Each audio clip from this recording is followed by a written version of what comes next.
Hello, everyone. Hi. Kickstart Your Book Sales podcast. We're back with some Kickstarter success stories.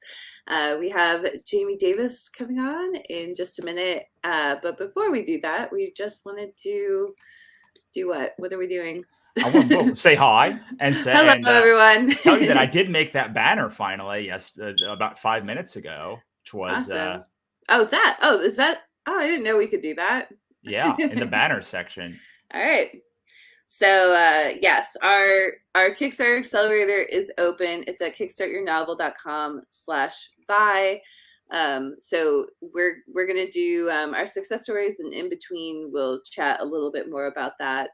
Um, yeah, that's about it. Awesome. I'm much comfier today than I was yesterday. Yesterday I was like wearing you wearing a hoodie, and I was a hoodie. I was like, I'm It's not cold doing that here. again. Yeah, Were you? it was So like is 90 the weather here. nice? Okay, I was gonna say the weather must be very nice where you are. It's pretty Obviously well. California, but And I just realized that whatever's happening here, I need all to. right. Welcome everyone. So just so you know, there's a comment section on Facebook. You are going to show up as a Facebook user unless you connect your Facebook account to StreamYard. So just be aware of that.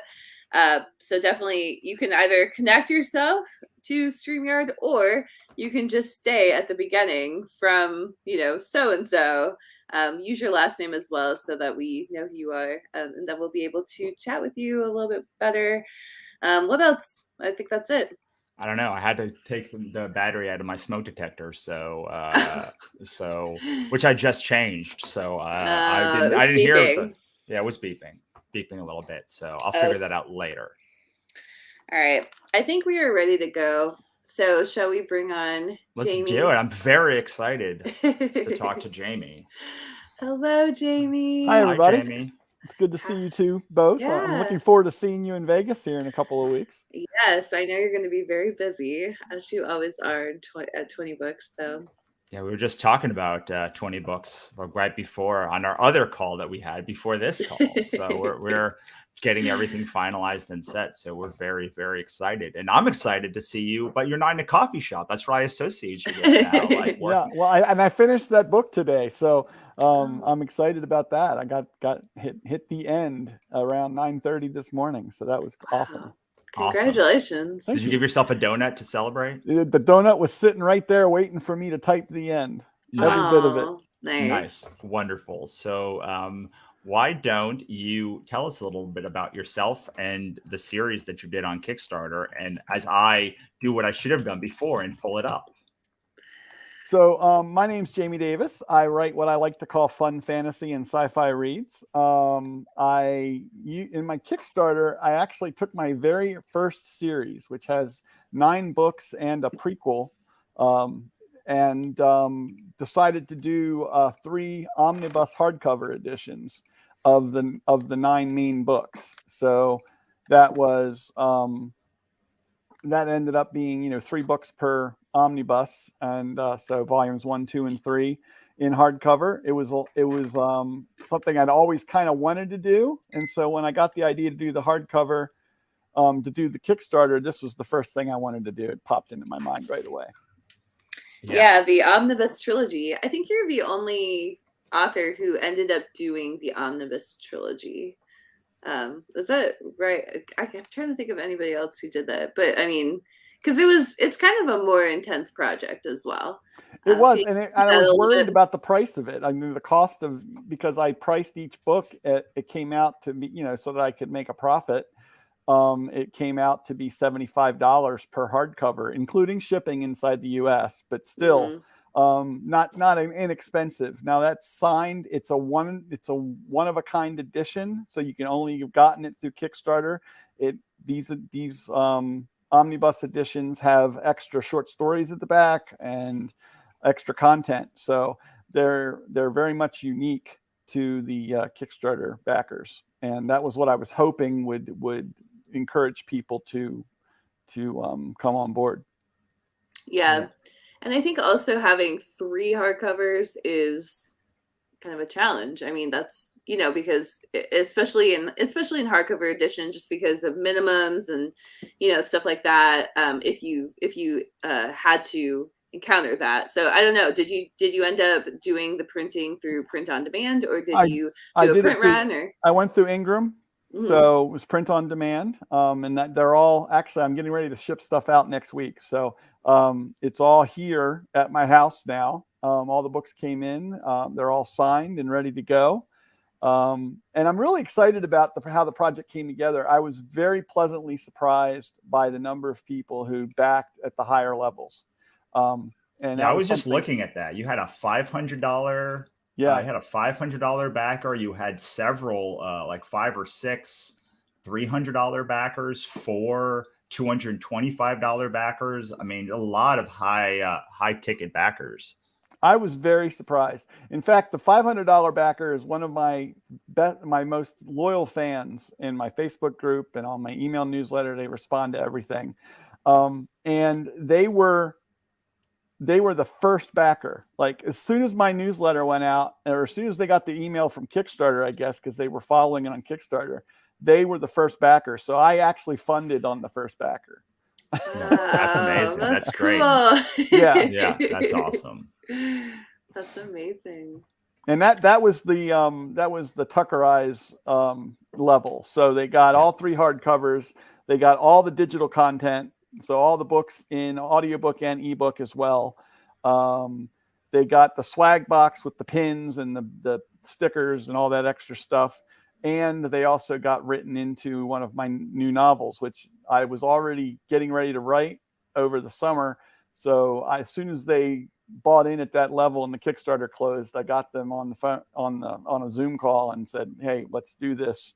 And they're already written into the book. They're actually going to be in the whole series, because the character I wrote in for them is going to be present for at least 4 or 5 books. That's Awesome. incredible. I mean, like, how cool is it though for that fan? Like, I mean, he was so excited. And I was really floored by it, because I spent money on both of Brandon Sanderson's campaigns. So I shouldn't be surprised that people will drop money for a fan of an author, but I just didn't think of it that would be me. So it's really opened my eyes to the possibilities. And so I would encourage people to really just suck up their pride a little bit and go ahead and do the bigger levels, and explore what you could do for big money ticket items and things like that in your campaigns, because you're going to be surprised, I think, at the number of people that will buy in at upper levels if you give them value. Yeah. And also, like, you have one backer at $500, like that makes up for almost 100 backers at like $5. So you can do, when you need kind of that balance. I'm seeing that in the campaign I'm running now, where like we just ran multiple like campaigns and a lot of big ticket backers in all of them. And then this campaign, I'm like, oh, like there's no big ticket backers. Like there's not been a bump up like there is usually. But yeah, someone, I think it was Justin yesterday, was saying like, yeah, like he calculated it out. Like, wow, someone spent $250 for a Tuckerization. And that was like what he would consider a good month for like a book on Amazon. Mm-hmm. Right. And yeah, Justin's campaign killed it. He killed it. Yeah, absolutely. Yeah. So I want to, before we move on, I just want to answer Tom's question, which is all of the things that we're doing on these success stories are for prose books, not comics. Like there are lots of really good podcasts. One specifically I've been on a long time, a lot of times, called Comics Launch, which does sort of the same thing for Kickstarter comics. But like these are all going to be prose. Some of them will have illustrations inside or things like that, but they're all going to be for prose books. Specifically, and this series is basically about supernatural paramedics. They are the paramedics that the creatures of myth and legend call when they get injured or ill. So it's a kind of a different twist on things. Yeah, that's cool though. I really like I like how in like paranormal shows they have kind of their, or also this is a very common trope in like drug related like Breaking Bad or whatever, but they have like, you have to kind of solve that problem of the pair, like where do those people like go for like like cop services or medic services, and like you always have those like extra characters, and usually they're side characters, right? But I think it's cool that this is the main characters of the story, and what they see. So that's really neat.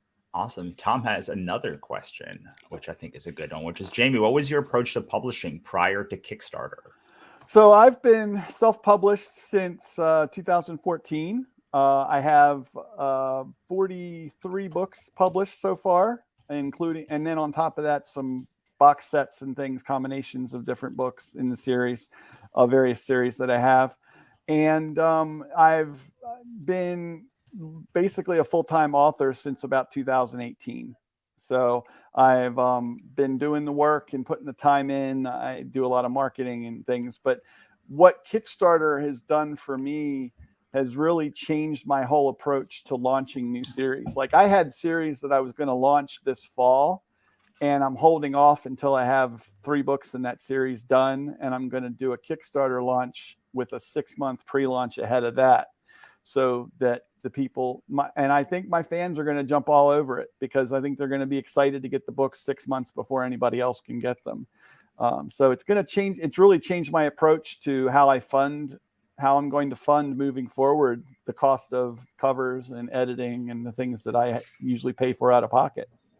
So do you feel like that's your motivation? And or is there, like, when you launch a book on, let's say, Amazon or wherever else, are you able to make, you made $6,000 on this project. Of course, it was a backlist project. So usually frontlist projects can even do better often, because it's new stuff. You can bring like your current fans into it. You can find new fans.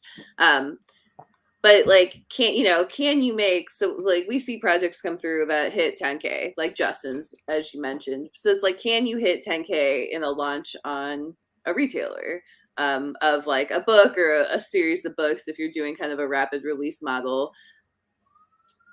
The short answer is, for most people, and for me most of the time, no.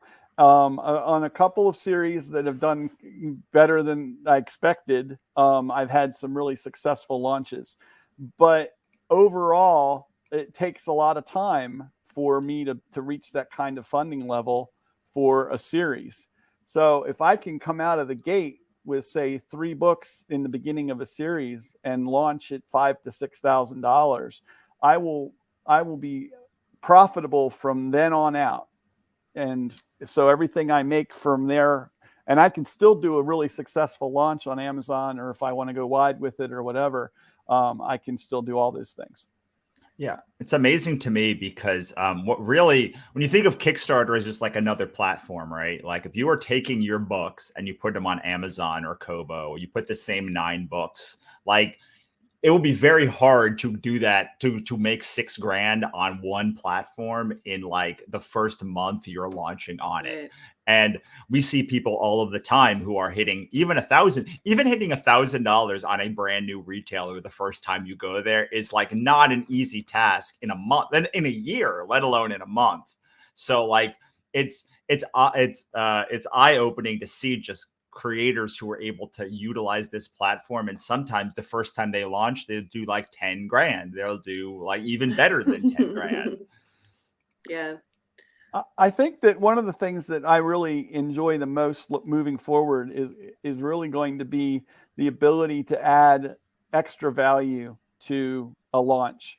So there's no way for me to include custom artwork with an Amazon launch where you can get the book plus a print or something. There's no way for me to include pins or stickers or magnets or any of that stuff when I'm launching on any other traditional book platform. But Kickstarter gives me the ability to let my fans choose the extras they want, whether it's through add-ons or through the different tiers. And even after the fact, when you look at what BackerKit was enabled me to go ahead and get even more add-ons purchased through my backers. So there are ways to really offer people things that they want that they just never were able to buy before. we haven't talked about the backer kit after fulfillment part in the success stories yet. Could you talk a little bit about your experience with backer kit and how you utilized it and whether it was successful for you or not? Yeah. So I heard from you and Monica, and that backer kit, used properly, can pay for itself. The add-ons will pay for the cost of using backer kit, and that was very much the case for me. I actually, I think my cost came out to be around $120, and I brought in a little over $200 in add-ons. So backer kit brought in additional profit and paid for itself by basically entering all the add-ons that I had included in my regular Kickstarter campaign, and even a few things that weren't in the Kickstarter campaign that people asked for after the fact. See, that's a trick. That's an advanced backer kit trick, which is to bring something to backer kit that you only can get on backer kit. I've done that now the last couple campaigns, and wow, like one time I made like $300 on a $5. It was like 80% of people. I asked the question, like, do you want this thing for $5? And like 150 out of 250 people said, yes, I want that. And then the last time I did book plates. And so every time I keep going back and saying, oh, I have this thing that I could bring. And it's almost double each time I've done it. It's almost double what I expected on backer kit. And it gives you a chance to really ask your backers what else they want. So you can use the opportunity to, put your updates out there and ask for comments back in your Kickstarter updates about what else would they want as add-ons, and get those answers and consider adding them in backer kit as extras. And somebody had asked for a magnet, which I didn't originally include, but I have a logo for my series, and I was going to make a sticker out of it. So I was like, well, I can make a magnet too. So I got the magnet done, and some people just wanted the magnet. They wanted something to throw in their refrigerator. Yeah. Makes so much sense. So I was curious if you had any special promotional tricks or like any marketing that you thought worked really, really well during your campaign. Yeah, well, I think it all started about 6 weeks before my campaign opened. I really and I'm not usually that much of a planner, but between Russell and Monica, you really encouraged me through the videos and the things that I was learning that I needed to plan ahead. So I really did a lot of planning for this, and I'm so glad I did. I got people excited on my list about it. I posted about it on social media. I linked to my page so people could follow it early on. And I did weekly updates for 6 weeks leading up to the Kickstarter. And so I think at launch time, I had 70 backers, 70 people following the Kickstarter, which I had hoped to have 50. So I exceeded my pre-planned amount. Next time I'm going to shoot for 100. But that was instantly, I instantly got traction. That first day I think I hit $1,800 on day one. So everybody that was there to follow got in and bought in, including the first person who bought in at $500. So it was a good day. Yeah, and you were one of the first like bigger campaigns that we saw too. I think like you did this like early in the year, so I can't wait to see what you do like with an entire year of like the community behind you as well. Like you probably and with a new project, you can probably get up to 10K. I would think, I would think there's a possibility of 10K as well, just because, your campaign was really successful. It was over 6K, and that was, that's on backlist, which I think that's like such an important thing for people to understand is like, that's 6K of like extra money from, it's like you would never, I mean, like, I don't want to say never, because like some people do make a lot of money on their backlist, but it's like, that series has probably made its money in the past. And like, could you have a 6K month with that series now, like that would be very challenging to do. Even with a authors. book bub, the last book bub I got for this series, I think I ended up doing about $2,000 over the course of a month and a half after the book bub. Yeah, because I think you took your books out of KU. I did, and that's why. So I think the Kickstarter Accelerator group, we were planning on launching everybody in July, but my KU came up at the beginning of June, so I pulled them out of KU, launched a few days after that, and then as soon as Kickstarter closed, I put them back into KU. I reloaded them into KU immediately because I wasn't selling them anymore. Right. So they were no longer for sale. The Kickstarter was closed. So that was an opportunity for, I think you can do both. And they dropped off in sales a little bit, but I ran some additional Facebook ads and got them back up to where they were before I pulled it out within a month. So I actually was looking, one of the things I was looking at was, would I lose money from what I was making in KU by taking it out for 3 weeks and doing a Kickstarter?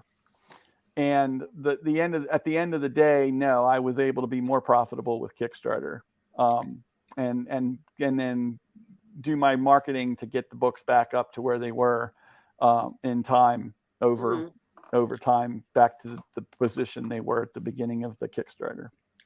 Yeah, and that's really good to hear. I think a lot of KU authors have that question.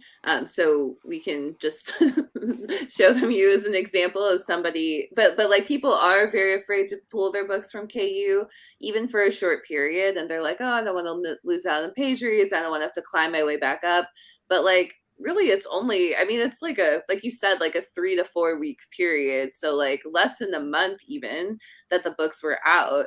And having those ebooks in the campaign, it helps it do so much better. Like the digital rewards are so popular on Kickstarter. Even, so it's like, if all your marketing for that series is going toward Kickstarter anyway, it's kind of nice to have the ebooks selling there too. And it just, I mean, I kind of agree with you. I think for most authors, not every author, but for most authors, it makes so much sense to pull the books for that period and then like drop them back in, and like Amazon makes it so easy to pull the books kind of like at the last hour, like you can just email them and say like, hey, can you let me out of my 90-day contract or whatever. And so it just seems like a no-brainer to me, but I'm glad to hear that. I was lucky. This series had been wide, so they all went into Kickstarter at the same time. So they all came up at the end of Kickstarter at the same time too. Yeah. So it was easy for me to pull them all out just by going through and, unchecking the box. But you're right. People that have their books staggered because they've gone into Kickstarter different months and timeframes can still usually get them out pretty easily with an email. And then when you put them back in, they'll all go back in on the same schedule, which will make it easier if you ever do it for subsequent books in the series or something. Did you see any of your sales? Because you still had the books on Amazon while you were doing the Kickstarter campaign. Did sales of the books increase, or did you see a drop? The sales stayed about the same for sales. And then my page reads actually, the lag for page reads carried over. I didn't really see the drop until the beginning of July, where my page reads started to drop off. Because the page reads are a lagging indicator for when people borrow the book in KU. So, things stayed pretty steady through June for me. And the sales continued to stay about the same level. So I think people that weren't in KU were still buying the books as they found them, either organically or maybe because of the Kickstarter campaign. I really don't know the difference. I'd stopped running ads because I was focused on the Kickstarter. Yeah, that's really interesting and I don't think your experience is that unusual, because another question people always ask us is like, does Kickstarter cannibalize they ask us, does Kickstarter cannibalize your launch? Which we feel the answer is no, especially if it's 6 months after or whatever. But then the other question is, does Kickstarter cannibalize your sales, or like your does it like mess up your page reads and all that stuff? And we always tell people like we haven't heard any single person in our group say like, hey, my sales have plummeted because I did a Kickstarter. So our assumption is that they don't, and it's good to hear you kind of confirm, like you're like everything was fine on Amazon. Like you were able to step away for a month basically with the series, and Well, you and I also know were, you have a backlist, but yeah. Well, I was just say you were very smart also by doing a backlist series that, like, had been out for a long time and revitalizing it. Most people, the the KU model is to write so many books at a time that most KU authors, like after a couple years, have 30 books that they've launched. So like you're probably not going to put your you probably shouldn't put your front list book like catalog out there, but like there's probably some series that you have that you can also try, like Jamie has as well. Well, my next campaign, Kickstarter campaign, is going to be, I have a backlist series that I actually have a new book coming out in. So I'm going to launch that book in Kickstarter first at the time that series cycles out of KU. So the previous 6 books will come out of KU. I'll make them available as part of the Kickstarter campaign. The new book will come out to bring in people from my list into the campaign. And my goal is to hit the 10K mark on this. And I think I can do it because more of my fans are going to come in for a new book, I think. Yeah. And so I'll be able to bring that many more people to the table to get the book early. And then hopefully that will help juice some of the Kickstarter findability or whatever, searchability, I guess. I love that so much because so often people are like, fans ask writers, like, how do I get this book when it's not in KU? And you're giving people basically, like, people have different ways to do it, whether it's putting it wide for 2 weeks or like doing it on Patreon or all this ways. But like, this is a way not only to get your Kindle fans to buy the book, but also say, well, also, if you are a fan of mine and you're not in KU and you don't like Amazon, like, here's your option to get it wide. So like, I think for all of these reasons, like, really great to hear all of this stuff. We are coming up on the end of our time together. I see Amy is in the back room, so we want to give you a chance to tell us where we can find you, give us a little tip, and then we'll say goodbye. Well, I'm going to say find me at jamiedavisbooks.com, or if you're going to 20 Books Vegas, I'm the deputy conference director, so you'll probably see me running hither and yon back and forth, but please stop me at least long enough to wave. So I hope if you're there, you do that. And my tip would be to really, really consider Kickstarter as another avenue, another leg on your stool. I was once taught as an entrepreneur, never have a one-legged stool, that you've got to have a stool with multiple sources of income, really, multiple legs to sit on. So if one of them goes away, your stool doesn't fall over. So I would say, consider making Kickstarter a real part of your business model moving forward. Awesome. Yeah. I love it. Well, thank you so much, Jamie. Thank you for spending a little time with us. We'll say bye to you. Bye, Jamie. Bye-bye. It's great to talk to you. Awesome. Well, that was great to hear. We don't have a ton of KU authors in the course. It's a lot of wide people, but we always are looking for to tell people that, like, if you're in KU, this can work for you, especially because KU is so front list focused that, like, especially with your back catalog, like, you probably are not going to lose anything and you'll gain a lot by exploring at least the backlist book. And that's why we always say, like, bring and do an anniversary edition or do something that, like, can revitalize like a book you've already put out. Yeah, like a lower risk property, especially if you're in KU.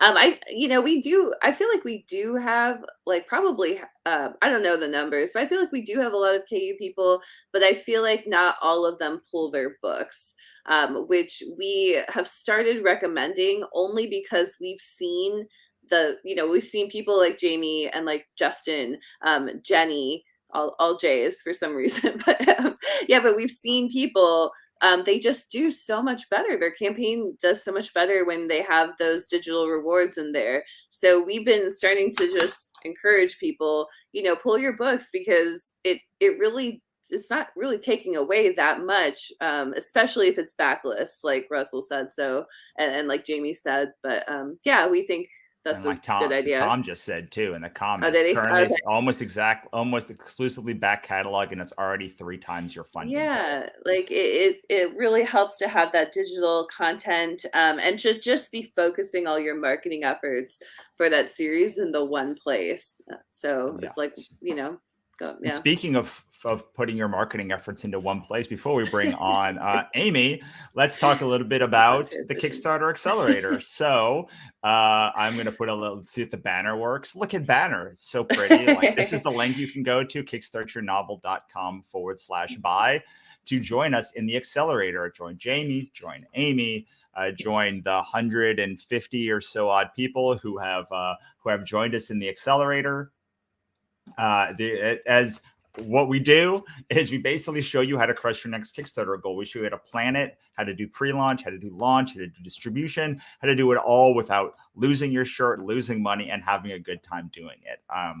And so we find KU authors, we find wide authors, we find people who've had a ton of success, have success. We've had people that have very little success as an author have a ton of success. We've really been able to systematize this over the course of the last year, but really the last 6 months since our last time, to be able to show a lot of different kinds of authors how to make money. We even have right now someone who is has a dental book, and they're like Yeah. smashing it. Like, they have I know it is a very cool book, and they have Yeah. a very good video. I mean, Uh, yeah, like it kind of does show like you could really be writing about almost anything, and like if you can do a good campaign, then it can do very well for you. But yeah, that dental book is probably it's one of the more obscure nonfiction topics that we've had come through the Yeah. accelerator And it's for awesome. sure. I mean, I agree with you. It's like a great book, and Hmm. it's the kind of book that you're like, will this work? And then it launched, and you're like, yes. In fact, I was like, I I don't know knew it would about your goal. work. I was like, Yeah. I don't know about your goal. They're like, she's like, I got 6,000 people or so on my mailing list. Yeah. I feel pretty good about it. So yeah, I Yeah. mean, it was great. We have some great bonuses for people. Like, you get my audience building course. You get both of our budget templates, as an ebook of the Get Your Book Selling on Kickstarter. You have pay in full bonuses, including my copy vault. And this is something we didn't talk about yesterday, which is right now you get we did talk about getting the direct sales accelerator for free when you spend $1,000 on the course, but we did not talk about exactly what else you get, which is a library of like $3,000 of additional courses. So with the direct sales accelerator, not only do you get the direct sales accelerator, but you get all of these courses. And I only remember this because I wrote the email last night. So you get Build a Rabid Famous, which is a $500 course. How to build an audience from scratch. Creating profitable Facebook ads, another $500 course. How to run a 5,000 person group builder, which I think is a $300 course. How to run an awesome Kickstarter anthology. Lessons, author mindset, building a book launch, copywriting classes. On top of this is all just like $3,000 of like syllabus bonus for buying the early bird. And so if you're like, well, I don't know if I want the direct sales accelerator, or like, I don't know, I can wait. Like, trust me, on the second when the direct sales accelerator stops being free, all of these bonuses also stop being free. So like, if you want to build an audience, if you want to learn how to run Facebook ads, if you want to if you want to get better at copywriting, get better at list building, any of that stuff, it's all included inside of this direct sales accelerator. It's honestly our most powerful thing I think that we've ever made.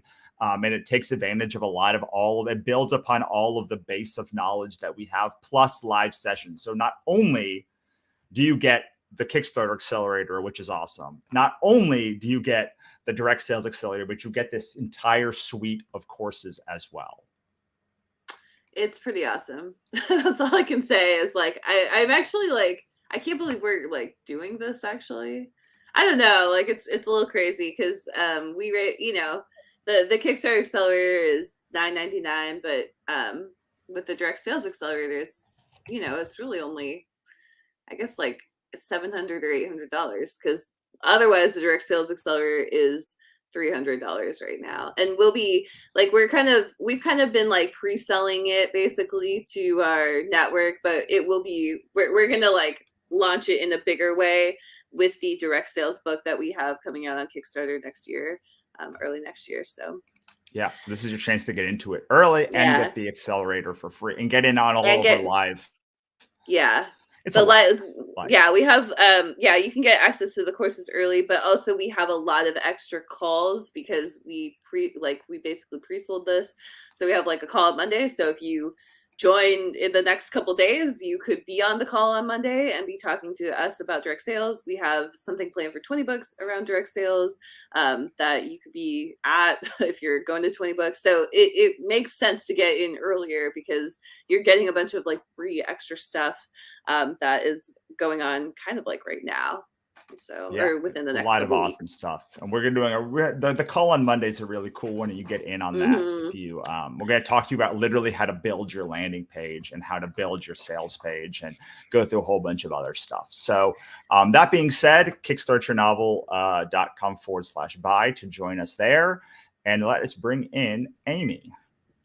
Hi, Amy. Hello, Amy. Hey, good afternoon or morning, depending on where you are. It's kind of in that it's like 11:35 here, so like it's kind of in that like morning, but not really morning time frame.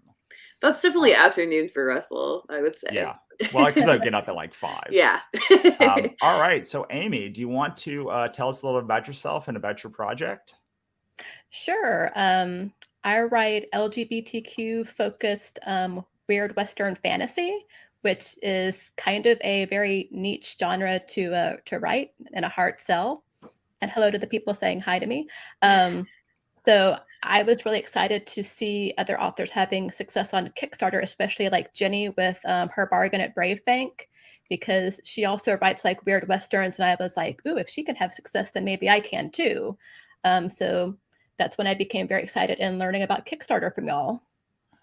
Yeah, I mean, I think $5,000 on a weird Western book is like at the upper echelon of what someone could expect to make on Amazon, right? At launch for a book.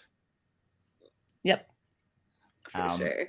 Yeah, I mean, and it's awesome. Like it's one of the and the way you did the campaign was great. So I would love to just hear about kind of I guess, like, what are the biggest lessons that you learned from your Kickstarter experience? So I definitely learned that it's good to have your launch page up ahead of time. I had mine up, I think, about a month ahead of time. I was hitting my social media with it pretty hard, hitting the newsletter with it pretty hard. And like other authors, I was trying to warm up my newsletter to Kickstarter because, 90% of them hadn't used Kickstarter before, didn't know what it was. A lot of people think it's like GoFundMe. And I'll admit, like a year ago, if you told me like I was going to put something on Kickstarter and make almost $5,000, I would have been like, no, I don't want to be begging for money. Like that's just so, so rude. But, learning more about what Kickstarter was and how it helps creatives, I was like, oh, wow, I think a lot of people don't understand what this is because you're always hearing about GoFundMe and you hear Kickstarter as like a side conversation. So for me, it was a lot of like educating people. And I think even when I launch my next campaign, I'll have to kind of educate people again in advance of that. So that's definitely an ongoing thing for me. And I think a lot of newer authors coming to the platform will need to do that too. Yeah, I agree with that. I actually, when I launched my Kickstarter, one of my family members, I won't say who, but they were like, what are you doing on this platform? And I was like, what do you mean? I'm selling books. Like I didn't know what to say to them. And then I realized later, like, oh, they think that I'm like, essentially trying to pay for like medical bills, which is what everybody's doing on GoFundMe. But they think that I'm begging for money, and that because it was just like there was like this negativity to it, like, are you just getting like 20 grand from people? like they were just like kind of confused. So yeah, I think that's very common, and I think as an author community, we need to educate readers, our own readers, but also just readers in general, because as we do that, that helps the entire platform. So Yeah. So what else? What would you say? One thing I'd like to hear is in the middle of the launch, like what were some of the things that you learned? So kind of like we call it the dead zone. I know you had some dead zone experiences, I think, if I Yes. recall correctly. The biggest thing about the dead zone is don't do 24-day campaigns. Like, listen to Russell. Russell is right. Do 16-day campaigns.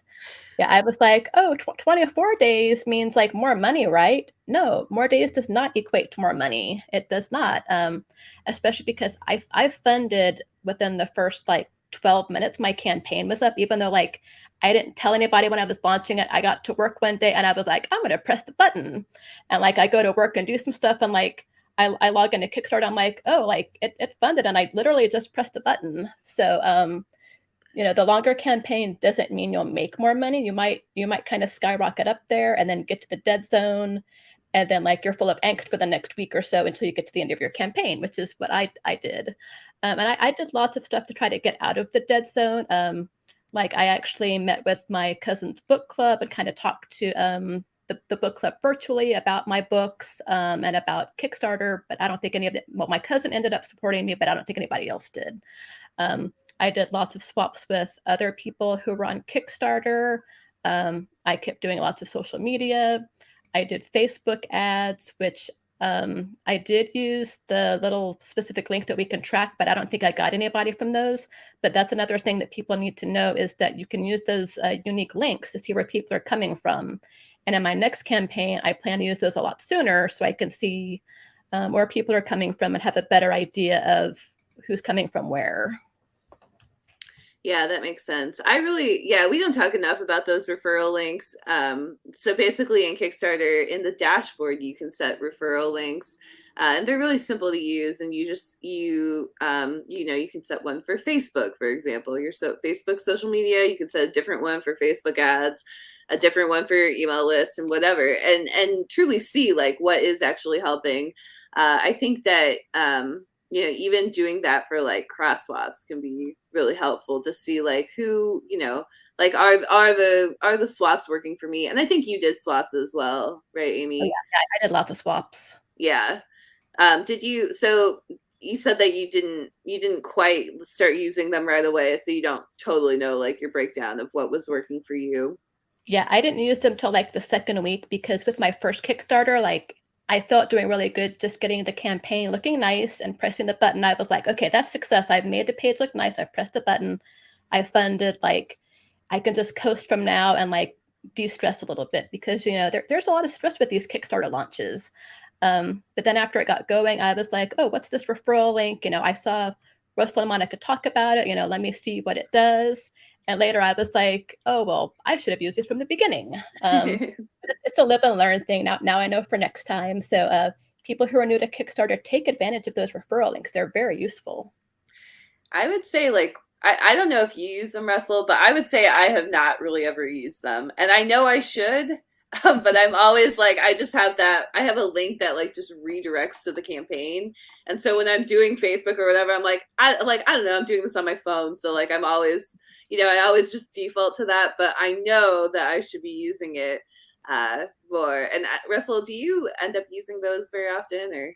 No, I should as well, especially when we're talking about. We both do it the same way. Well, when you have like affiliates and a lot of people that so there's like a handshake agreement among creators when you're like doing swaps and stuff. It's just like, you're going to do it. And like, I'm kind of on the fence about doing it with like for swaps because like when people ask me to use a referral code, I'm like, what, you don't trust me? Like, we're like, now like, this is not are we really like conducting business now? Or like, you're going to like track me as if like I'm like, and expect me to perform in a way, like, I don't know how this is going to perform.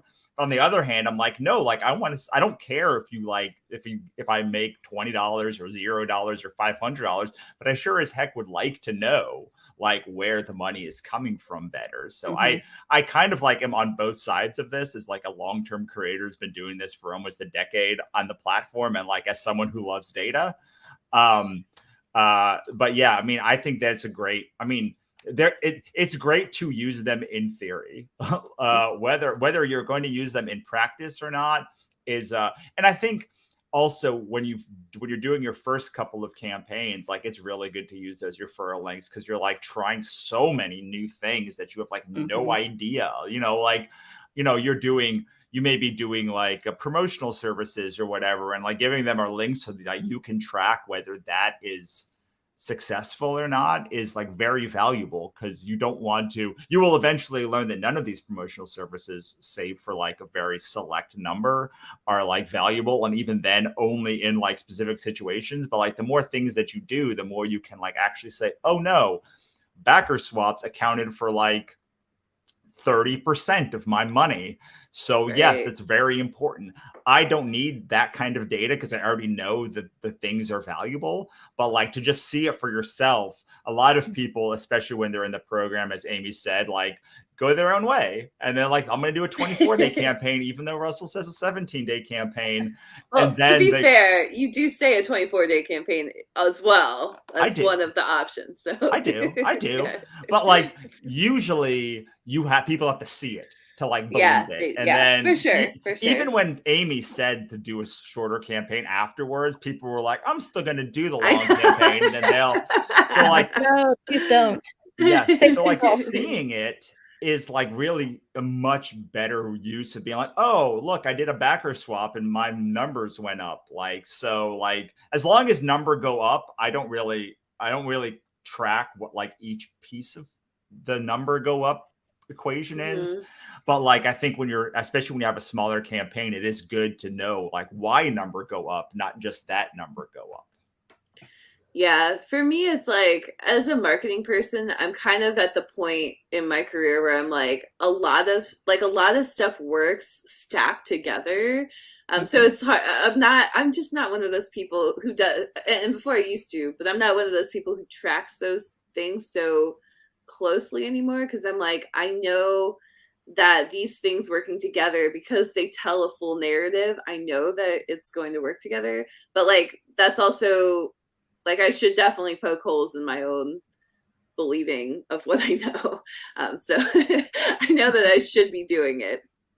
But yeah, anyway, any other tips for the dead zone?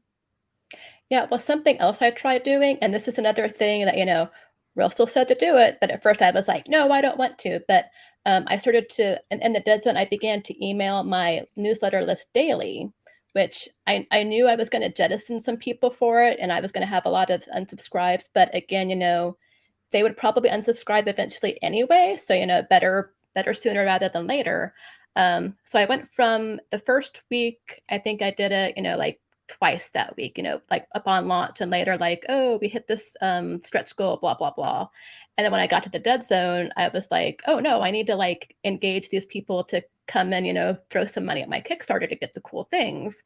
So first I just sent, regular newsletters of like, this is what's going on in my life. This is how the Kickstarter's going. This is the next stretch goal. And then after that, I wasn't getting a lot of traction with that. So I was like, oh, well, let me do like little character interviews and have people hear from the characters that way. And that was successful. I actually had some people email back and they were like, I'm so sorry, I can't support the Kickstarter, but I'm really enjoying this. And I was like, okay, well, that's kind of warming them up. So maybe when I do the next one, maybe they'll be interested then. And so I actually decided when I have my next campaign in January, and I think I got this idea from one of Brian Cohen's webinars too, but I'm going to do like a little serialized short story that's actually from a stretch goal from the previous campaign. So the newsletter will get the stretch goal story then, and I'll just have it fed to them. And then I'll be able to say, if you enjoyed this is the kind of thing you can get from the campaign, and hopefully keep them engaged in the opening and clicking on the newsletter and entertaining them and maybe getting them to that campaign. I love what you said there about entertaining, because I think that's something that we know that fiction is supposed to entertain people, but I think people don't always equate like fiction marketing is also supposed to entertain people, and like you have to be the entertainment, especially for a Kickstarter campaign. It's like you have to kind of put yourself on display and be willing. I think Russell said earlier, be willing to make a spectacle of yourself. I don't know if you said that on air or not, but yeah, be willing to make a spectacle of yourself. And so I think that's really cool. I love character interviews. I think that's a really fun idea. And I also think that people really like that type of stuff. So. Yeah. And I think you also did some mailing list stuff afterwards. Was that right? To like get your numbers back up. Was that something that you did? Yes. So I took part in a book sweeps mailing list builder, and I think an Authors XP one. So I've got some new people from that. So I'm going to be warming those people up to the next Kickstarter too. Yeah, and you think that like those numbers equaled out, right? Or better than equaled out when you took the unsubscribes and then you got a bunch of new people, right? Yeah, and then I also recently did a re-engagement campaign because I have a lot of people who haven't clicked or opened for a while. Well, you can't really track opens very well with the iOS stuff. But, I've given them opportunities to click on things so I can see if they're clicking. And I lost about 500 people to that campaign, which I'm fine with because, they were dead weight. But I did gain a few hundred from the book sweeps and the Authors XP. And there are people who are engaging. Like I just did a newsletter where I'm going to give away 3 of my AI narrated audiobooks to people who enter a random drawing to tell me what their favorite Halloween candy is, just to get, some responses and engagement with the list. And I've gotten quite a few replies to that. So the list is kind of gaining its engagement again. Awesome. That's awesome. That's great.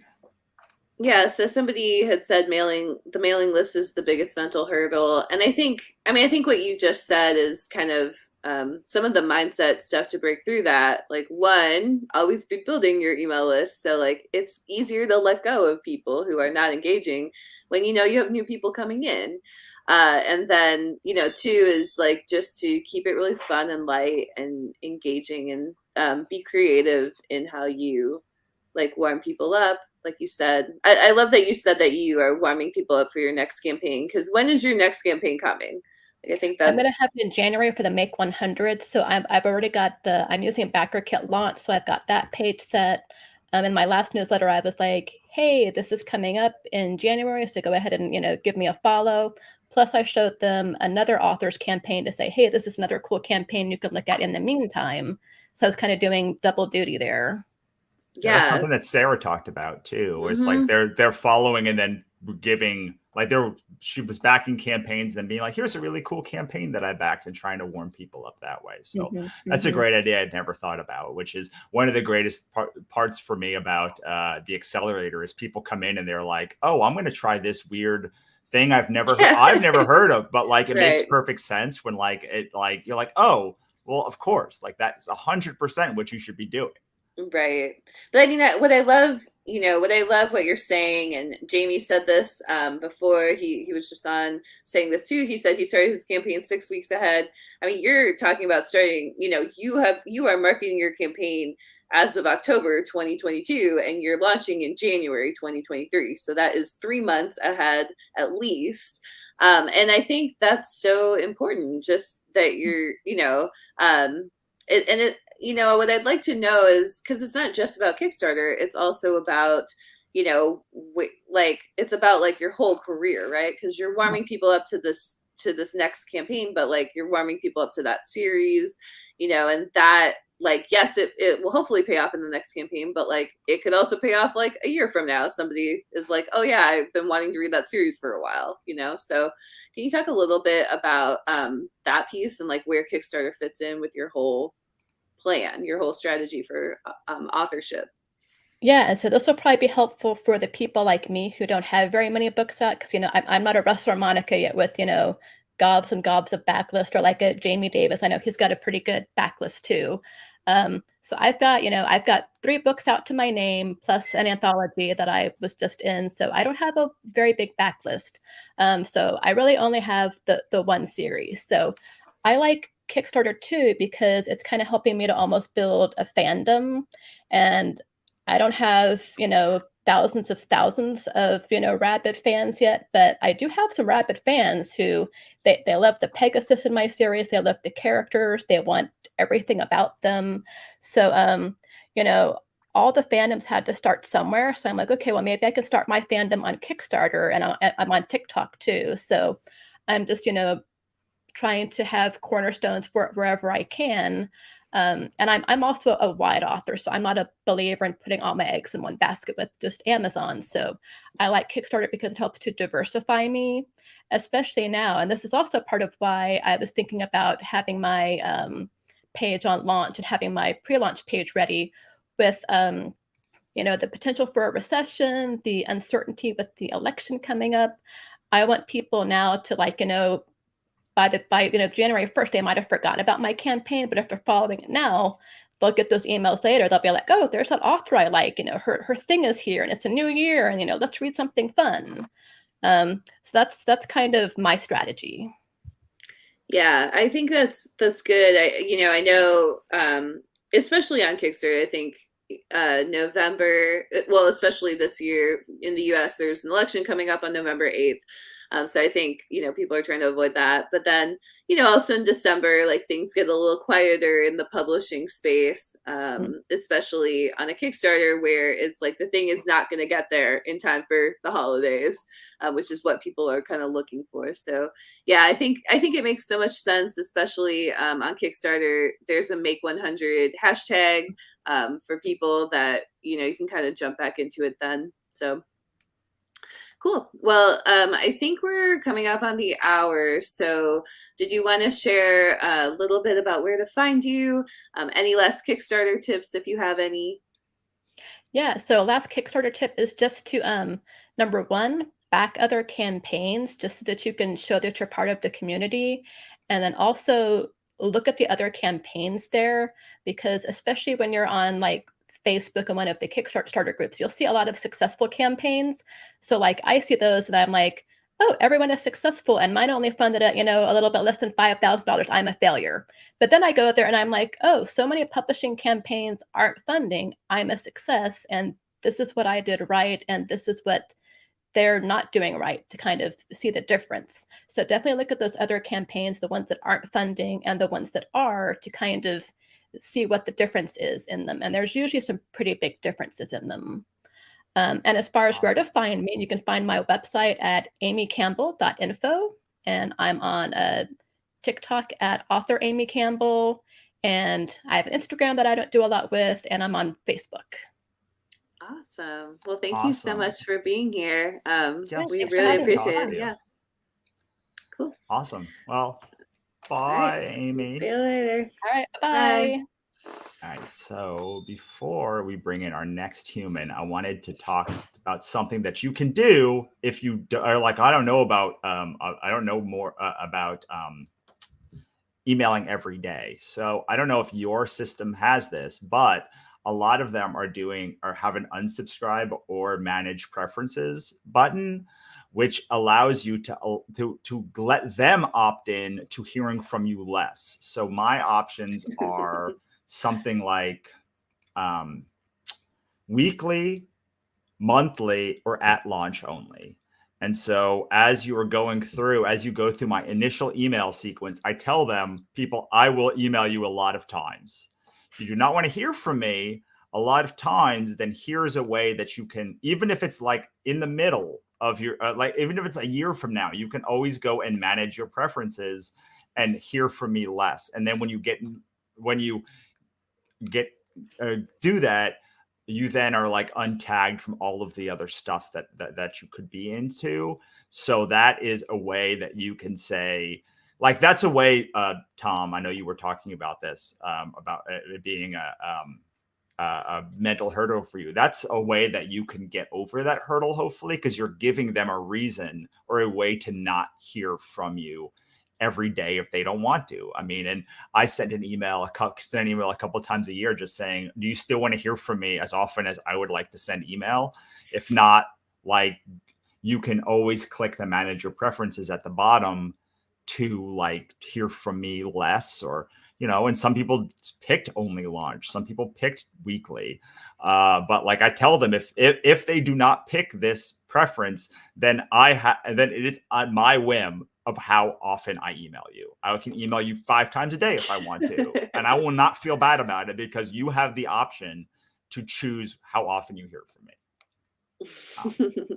So I don't know if that helps. I'm just thinking, like, who doesn't want to hear from Russell every day? Like, I love getting your emails. And that's funny because was so worried when I first did this, but like so many people have said that to me over the years. Like either like I look forward to Tuesday afternoon when I get your emails when it's weekly, or like I love that your emails during launches. And I'm like, really? Because I send like so many of them, and people are like, no, so I know that there's a segment of people that want to hear from me daily when I'm launching.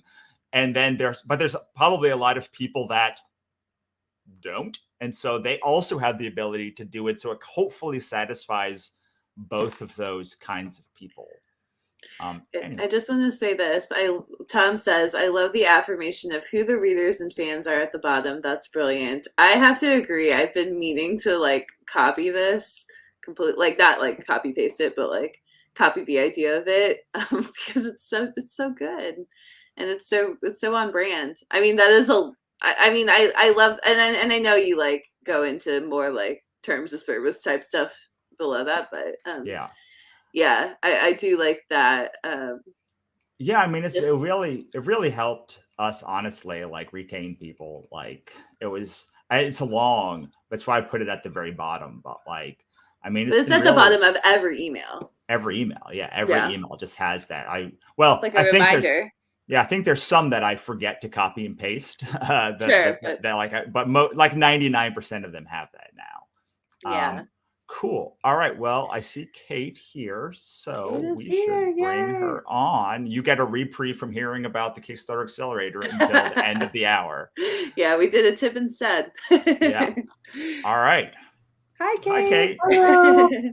How are you? I'm good. How are you guys? We're good. Doing wonderful. So thank you so much for coming on. Do you want to tell people a little bit about yourself and your campaign, and we'll dive in. All right. So I'm Kate Rudolph. I am a paranormal and sci-fi romance writer.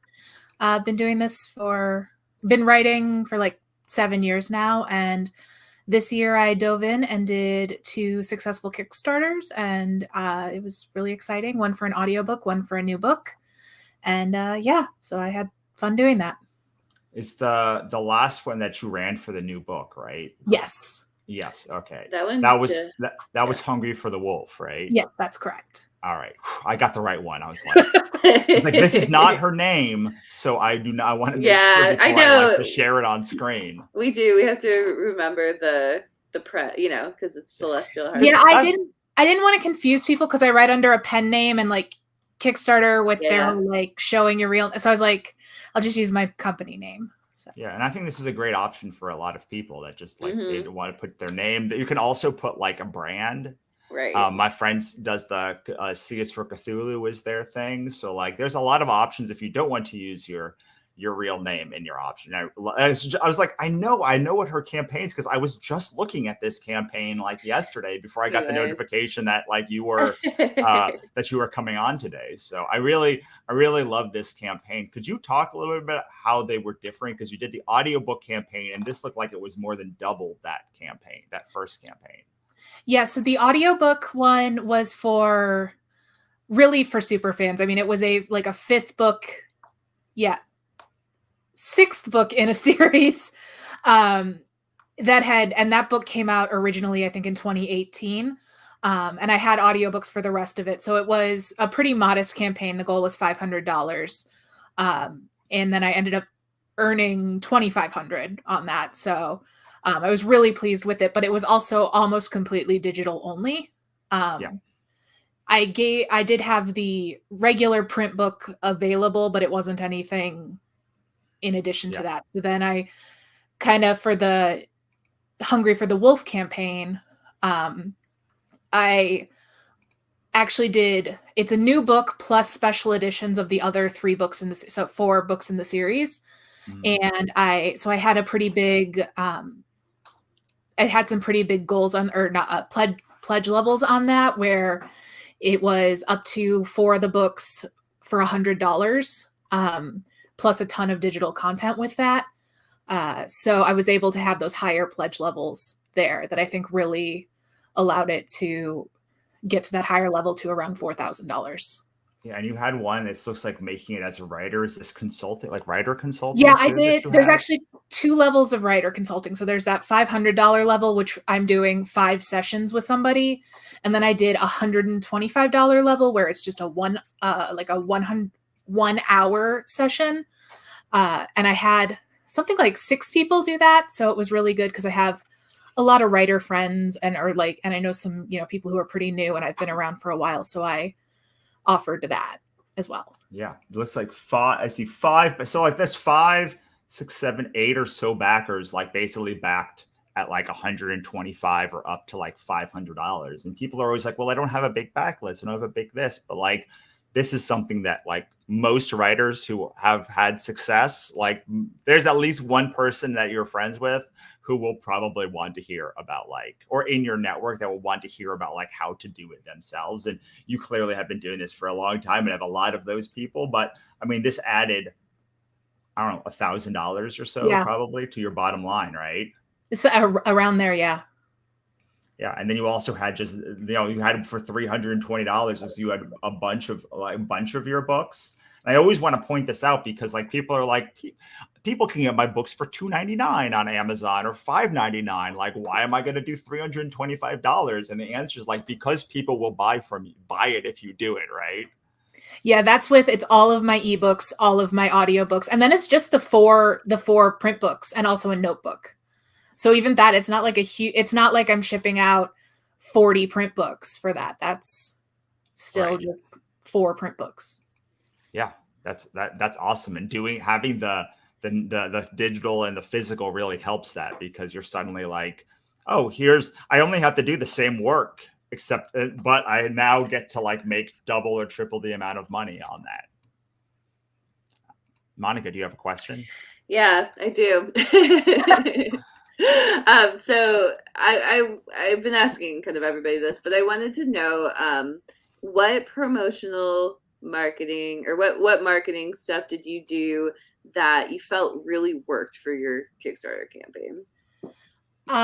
Most of what I did was I just sent an email every day or almost every day to my readers, just kind of following like whatever Russell was saying in his emails. And then I'd be like, okay, well, I made a spreadsheet of like, okay, like talk about share chapter 1 or like talk about the world or whatever. And I did, I took maybe a couple days I didn't send it, but almost every day. And then also talking about it with some author friends who were interested in Kickstarter, so telling them like updating what I was doing to them, and that's how I got some of those authors to back at that consulting level. Oh, interesting. Yeah, I mean the author consulting level, I think so one thing I think is worth saying too is like it doesn't have to, like sometimes people are like, like it's it's like a nonfiction thing and I only do fiction, but it's like you can do like 2 pen names. You could sell, like we had somebody in our program with 2 pen names, and it's like you can have your thrillers or whatever, and you can do a package where you're also selling your romance stuff. So I think people, especially if you have an audience, or you have a stronger audience in something, but you're building this other thing, it's like you can kind of bolster your numbers and your effort by including, not like a lot from the other the other pen name, but some, and it can just work really well. So that's really nice. But so did you end up doing a lot of like cross promotion or? Yeah, I did. I'm not sure off the top of my head, but I did do at least 10 probably cross promos with other authors. Between doing like I contacted a couple of people to do like the bonuses, so we could give, each other's books. Cause there was somebody who had a really similar campaign to mine. So I was like, oh, we should swap books.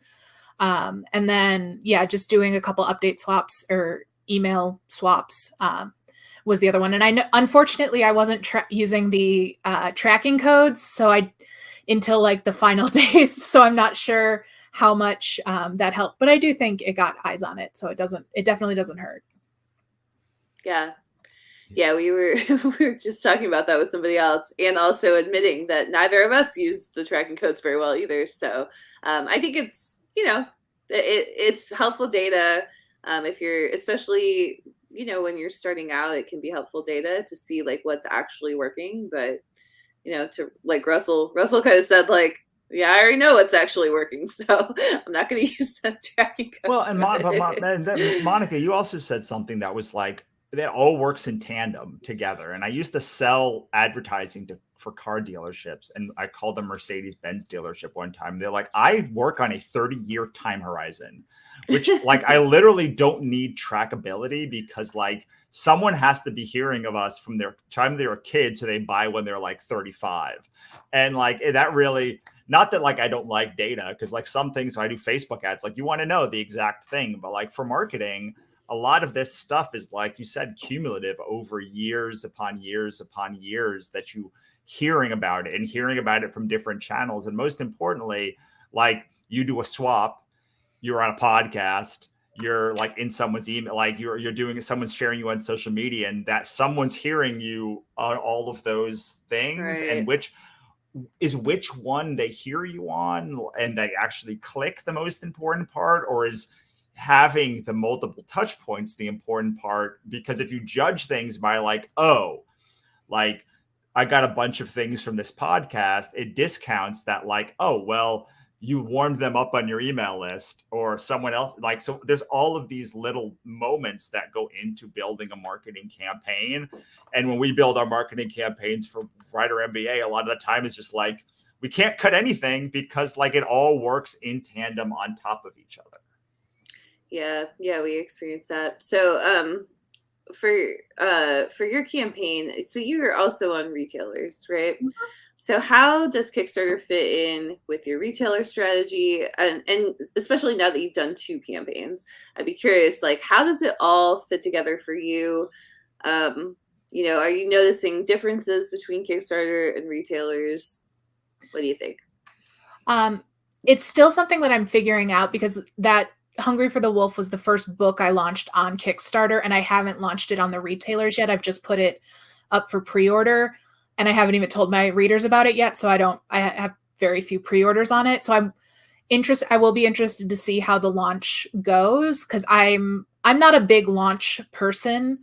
I'm just like, here it is. Don't talk to me. I'll see you in 2 months. Which is what, like, that's also why I like Kickstarter, because it's like, oh, it's forcing me to make it an event, and it's forcing me to actually like be like, hey guys, limited time, you got to do it, come on. And so, but I'm sort of treating them separately. It's like, I'm going to do the Kickstarter, there's going to be a little bit of a delay, and then it's going to launch on retailers, and it's going to kind of go back in. I guess I'd treat it like my backlist at that point. I did just launch some books straight to retailers instead of doing Kickstarter, because it was like a group project. So I don't know that I'm going to do every book Kickstarter, then retailers. It's probably going to be a mix of them, and I'm still figuring out how that's going to work, especially once I see how the book launches on the retailers. Okay. Yeah, that makes sense. I'm curious if have you seen have you like taken, well, so we were talking about this earlier, but with retailers, have you seen your sales stay steady even as you do Kickstarter campaigns, or rise or fall? But like, what have you seen in terms of like how your revenue is panning out at the retailers by adding Kickstarter? It seems steady. I did, the month I was doing the Kickstarter for the Guarded by the Shifter, Hungry for the Wolf, that series was lower at retailers, I think, because I was telling people to go to Kickstarter and they could get the whole series at Kickstarter. But it's not like it was depressed for beyond that. It quickly went back to in line with the other, what it was doing other months. And the other one was for an audiobook, and my audiobook sales are also usually pretty slow, but now I actually ended up being able to fund 2 audiobooks based on that one. And so they were completely paid for by the time I posted them. So everything after that is just bonus. Yeah. Bonus money, yay! Well, it's really, that mindset is so interesting because when I started launching on retailers instead of Kickstarter first, and I was like, oh wow, I have like $2,000 I got to make up before and now you want me to spend more money on advertising, and I don't even know if this series is profitable. Like it's just such a hard like mentality to get into, as opposed to when you like have launched on Kickstarter, and even if you make $500, $1,000, you're like, oh, I know that like some people like this. Like it may, even if it didn't break profitability, that's why we always say it's like, well, $500 will tell you like a lot of information. It will tell you like, don't drop $5,000 on this series. You're like, you have to do a lot of other audience building stuff, but like it'll give you information that then you can use in your launch. And if you do end up breaking even or better, you're like, it's a whole different world to be like, oh, well, like whatever, it sells 10 copies, like, or wow, I had to put $1,000 in here. Well, I already am up $4,000. So yeah, sure, I'll spend way more marketing money than I normally would because I already know I made $4,000 on this book. Yeah, it's so nice to have it paid off before you launch. So how many Kickstarters are you planning on? Do you have your 2023 planned? And how many Kickstarters are you planning? If so, I think I got the spreadsheet is open. Yay! Tentatively for next year, I have 3 planned. Very cool. So but it keeps changing. Like the month, like one in January, one in the middle of the year, one in August-ish. But what I'm doing in each of them keeps changing. So you mean the project that you're doing? Yeah. So nice. Yeah, it keeps expanding and contracting in scope as I decide what that's going to work with. So, but I am definitely doing some next year. Cool. Yeah. Was there any part of either of these campaigns that was particularly hard for you, where you were just like, I need help with this, or like I can't do this, or anything like that? I mean, some days it's in that dead zone going like, please guys, one person just for $1, please. Because that gets, even though it's like I can look and I'm like, okay, I'm at like $2,500. I've met the goal technically of like, but it could be $3,000. So really, and trying to figure out like to balance not dissuading people who have already pledged, where I'm like, you could pledge some more, guys. Right. Dissuading the people who aren't there. Because I mean, I have a pretty robust list and it's 78 people ended up backing, which is not a lot of people. I'm very happy they did, and I'm very happy with the like the per backer, income I got from that. But sometimes just slogging through that dead zone is hard. Oh, yeah. I have 30,000 people on our list, and like 150 people or so are on this Kickstarter. And I'm like, there could be a lot more. There could be a lot more. I find the best thing to do in those days is like to like make your fingers do something. That's when I do backer swap stuff. I'm like, I'm really nervous. So like, I'll go through all of the campaigns. I'll go to the Discover everything or publishing. And I'll be like, I reached out to 3 campaigns today. Like, that's the only thing I can do a live stream. I can like reach out to some campaigns. Like I can post it up. There's like a finite number of like marketing activities. And I find that the one of like, hey, finding a new project and doing more backer swaps like is like an easy way for me to feel like, well, I don't feel good about the amount of money I made today, but I do feel good that I at least did some marketing actions. Mm-hmm. Yeah. I think definitely. I don't know if there's a good phrase for this, but I think like staying busy during the dead zone can really, really help. Where you're like, and also like something that I tell myself is like, I don't need the result like right now. I don't need it during the dead zone, but I'm doing this so that the end of the campaign is good. So I always tell myself that too. And then it's like, okay, I can get through this. Because it can be a slog. It can be like kind of emotionally draining. So yeah. Anything else that pops out? I have I'm just about to start doing the fulfillment, and I have a feeling I'm going to be like, no, don't make me do it. because the books are supposed to get here today. So Oh, Yeah. that's so exciting yay. though. Oh my gosh. yes, I could That'll knock be at any the best. moment. So Ooh. it took a minute because the first print did not look. There was a slight issue on the cover, so I had to actually put some effort into getting the right one. If honestly, if it had just been on Ingram, I would have been like, whatever, you'll be fine. But I'm like, no, Yeah.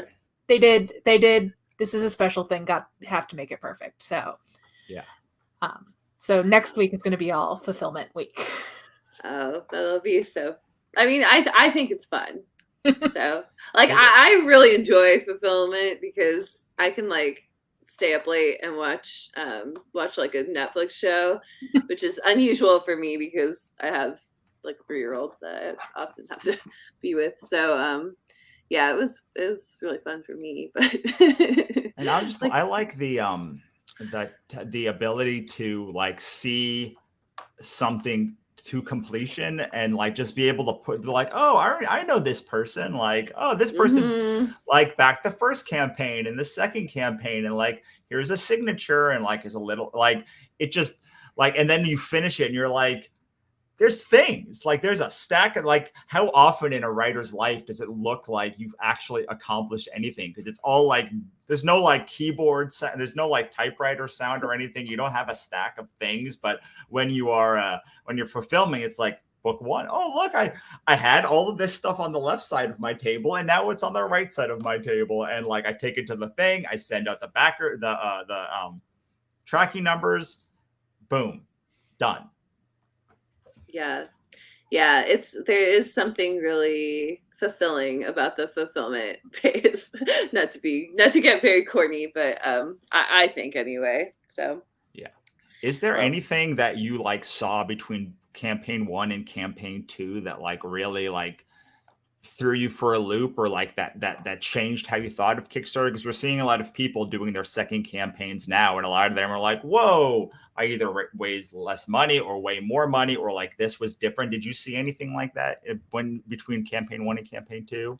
I definitely saw that the physical items were something that not everybody wanted, but definitely did add that, to the people who wanted them, that definitely pushed them up into the higher tiers, which was not, that's something I barely offered in the first one. So I'll probably think about more ways I can do that going forward. And I also think I probably was a little more complicated than I needed to be in the second one. So I'll figure out how I can make things easier on myself in the third one.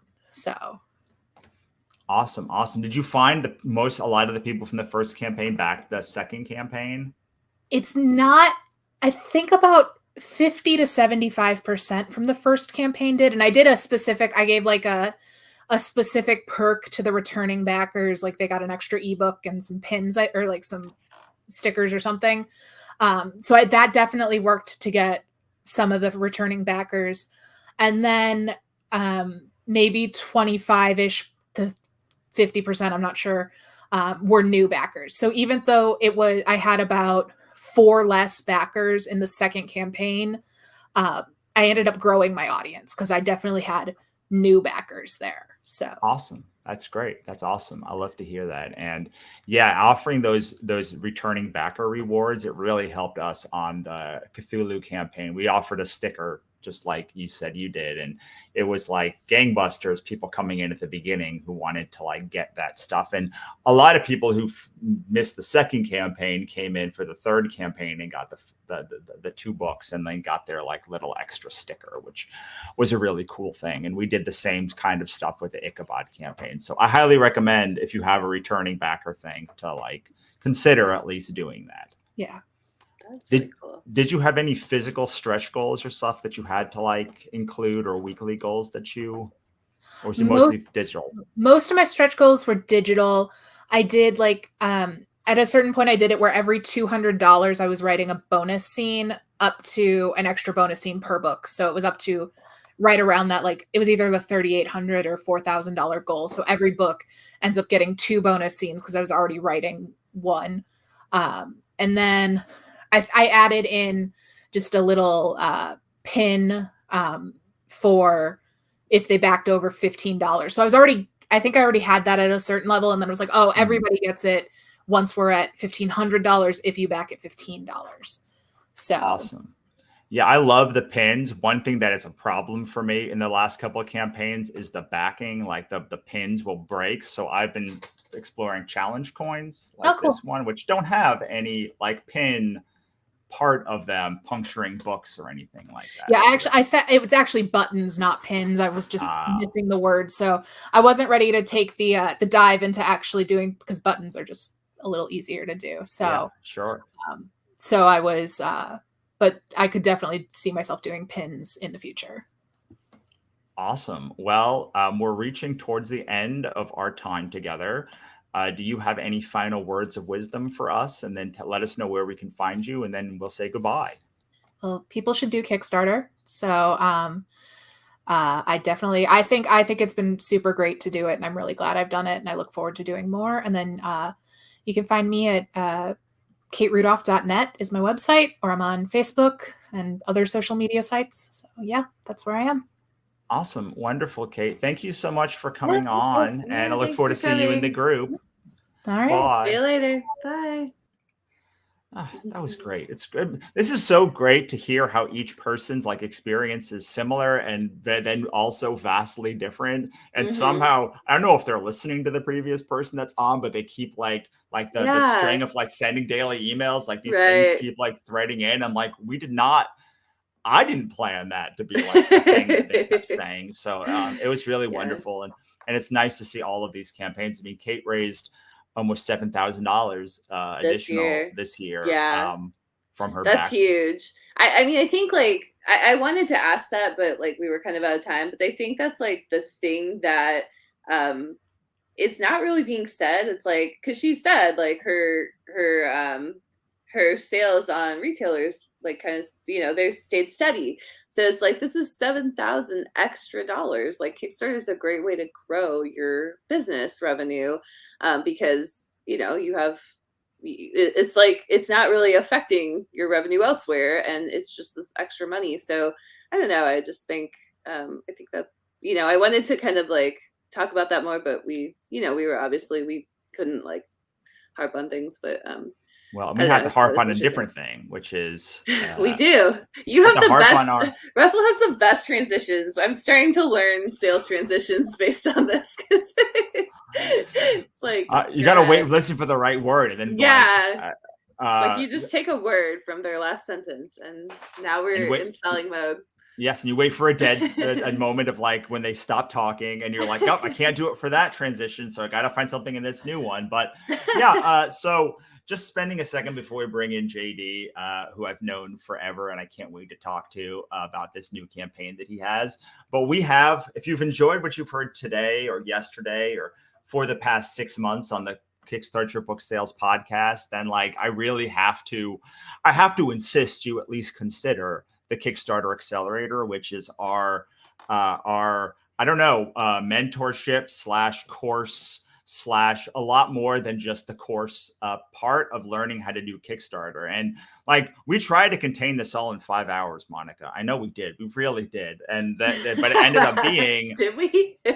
Well, yes, because we wanted to. Yeah. When we did the sprint with us, like the original thing was like 6 hours of content. And then people had a million questions from that. And that has ballooned the course from like 6 hours to like 36 hours answering all of these questions. Plus we're in there all of the time answering all of this stuff. And if you want a little bit of a taste of this before you commit, we are doing this challenge next week, which it starts on the 27th. It ends on the 2nd. And it's a 5-day challenge where we will show you how to basically set up the basic part of your campaign, give you a taste of our mentorship, give you a taste of like what you can expect inside of the program. All you have to do is go to kickstartyournovel.com/challenge to get on that list. Plus you get a roadmap for Kickstarter success and a whole bunch of other cool stuff. And it's absolutely free. You get access to our Facebook group. And we sort of walk you through setting up the first hurdle, which is the basic section of your campaign. So if you're like, well, I think this is good, but I want more, then like I highly recommend you do that. But if you're ready to rock and roll, you've heard us talk for hundreds upon hundreds of hours and you're ready to join in, then like you can go to kickstartyournovel.com/buy.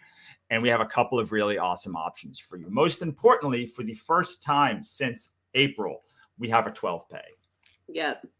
The 12 pay is huge. I mean, you could literally start with this program and you get full access to it. So there are no refunds. You do have to complete the payment plan. Like, we're sticklers on that. But for $99 to start out with, you can get in and get access to this program today.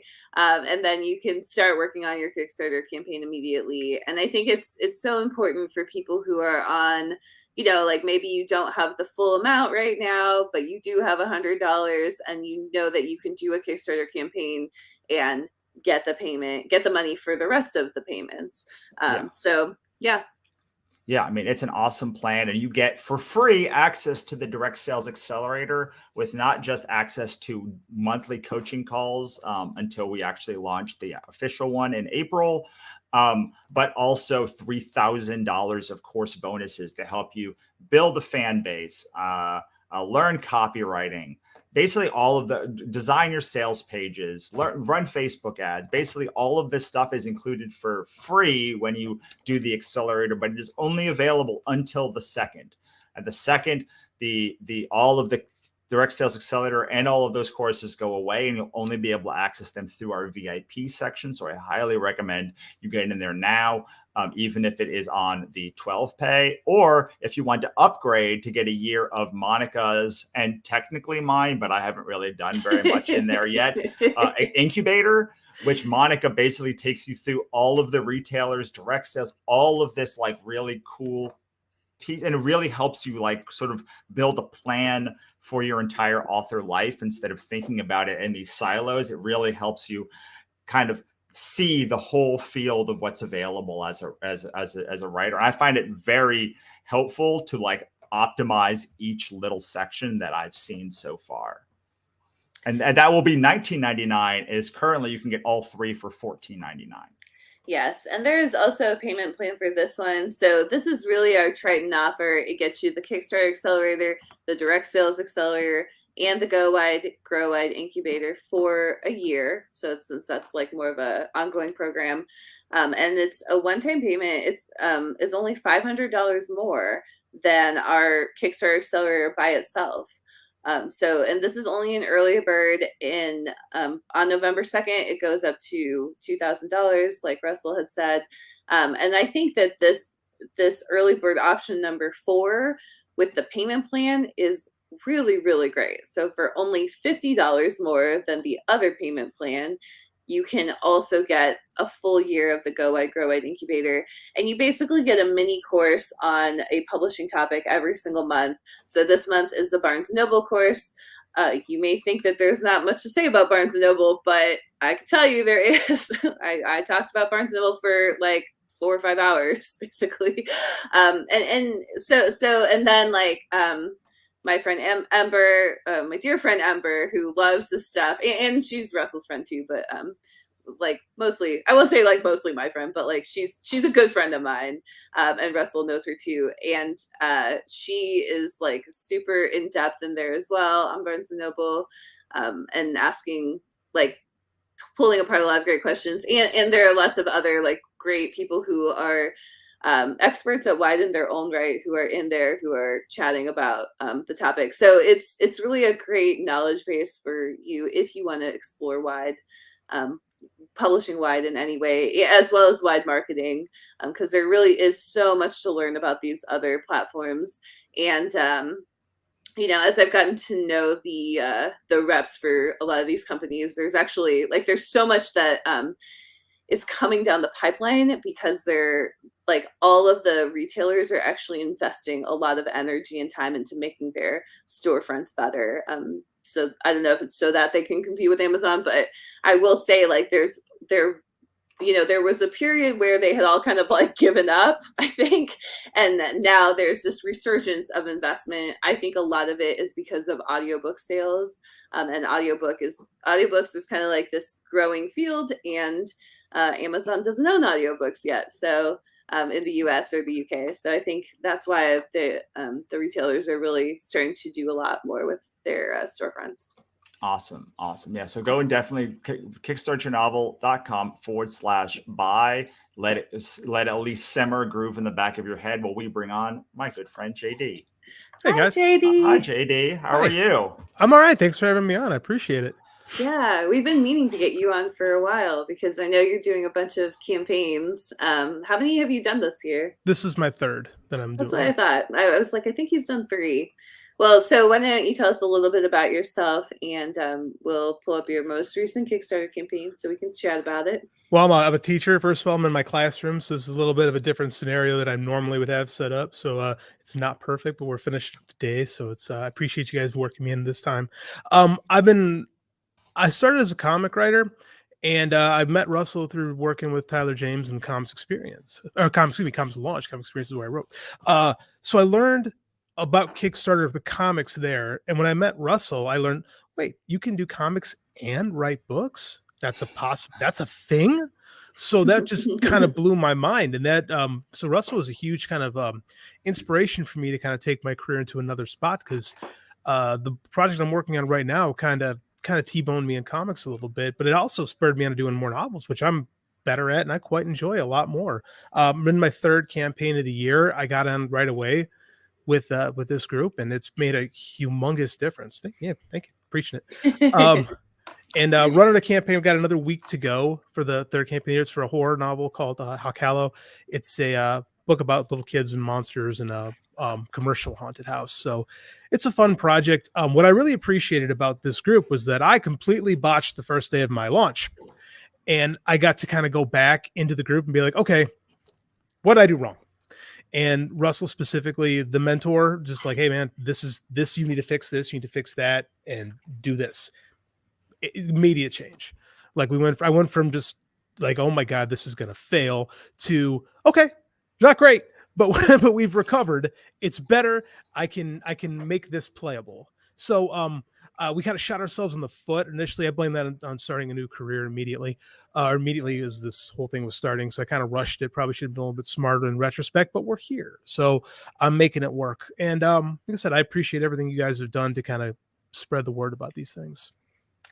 Yeah, that's cool. So what were some of the changes that Russell suggested? That, because I know Russell like briefly talked to me about this, and he said that it went from, I think it like 3x your campaign with it like in the next day or something. Yes. So what were some of those changes? Like what had you done that like it just wasn't working or whatever, and then what was the change? The biggest change was the main image. I don't know what I was thinking. I had something that I thought looked cool and worked for like the horror aspect of the story, but Russell's like, that's not good for marketing. And I looked at it and I'm like, damn it, he's 100% right. This does not work at all.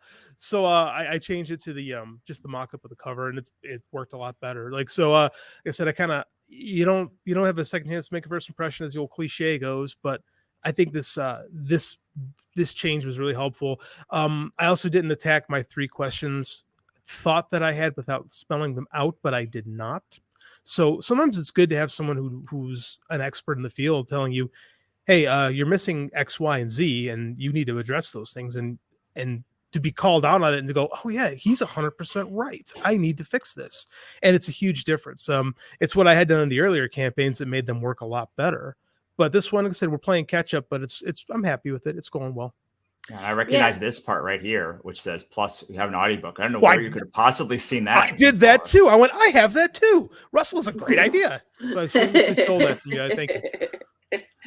Yeah, I will say those 3 questions. I think, Russell, you have gotten some pushback, not from people in our group, but from people outside of our group, really? On like, why do you have the 3 questions? Like, all the Kickstarter campaigns look the same, blah, blah, blah, blah, blah.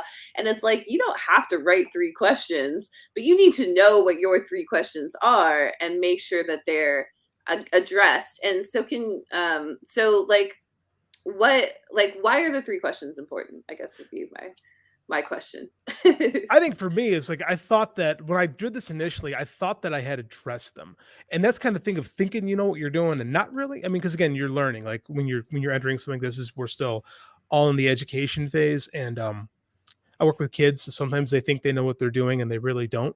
And I think I'm in the exact same spot when it comes to things like this sometimes. So I think the 3 questions are important because it really helps you spell out exactly what you're doing and why you're doing it, especially when it comes to why should someone buy this book? Like, what is it about this? And I think it really kind of boils it down to its core.